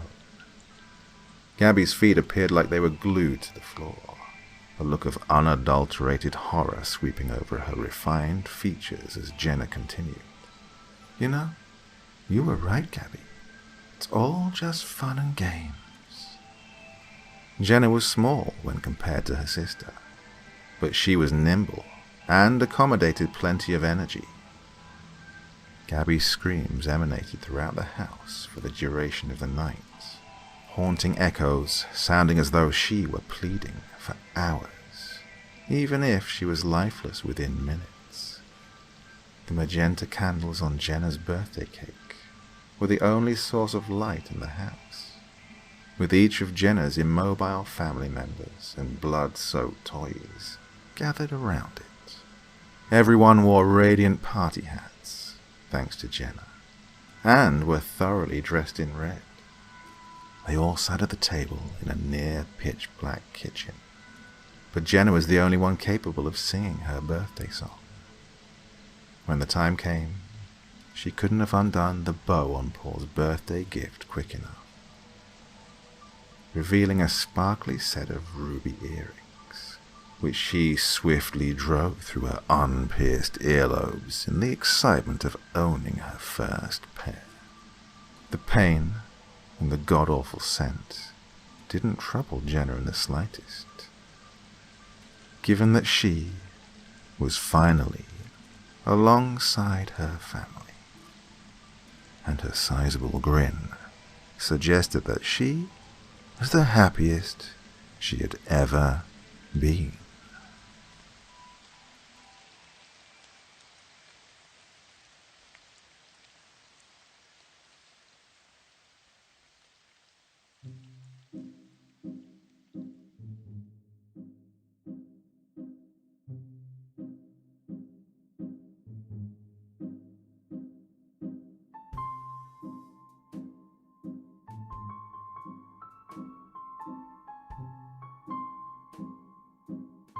Go on, admit it. You fell asleep listening to that, didn't you? Well, actually, that was the plan. I've been thinking about doing this for quite a long time now, doing the several hour-long, in the thunderstorm kind of story, so you can just relax and fall asleep to your heart's content. Did it work? Well, I've no idea, really. I mean, you won't be listening to this if you've fallen asleep, will you?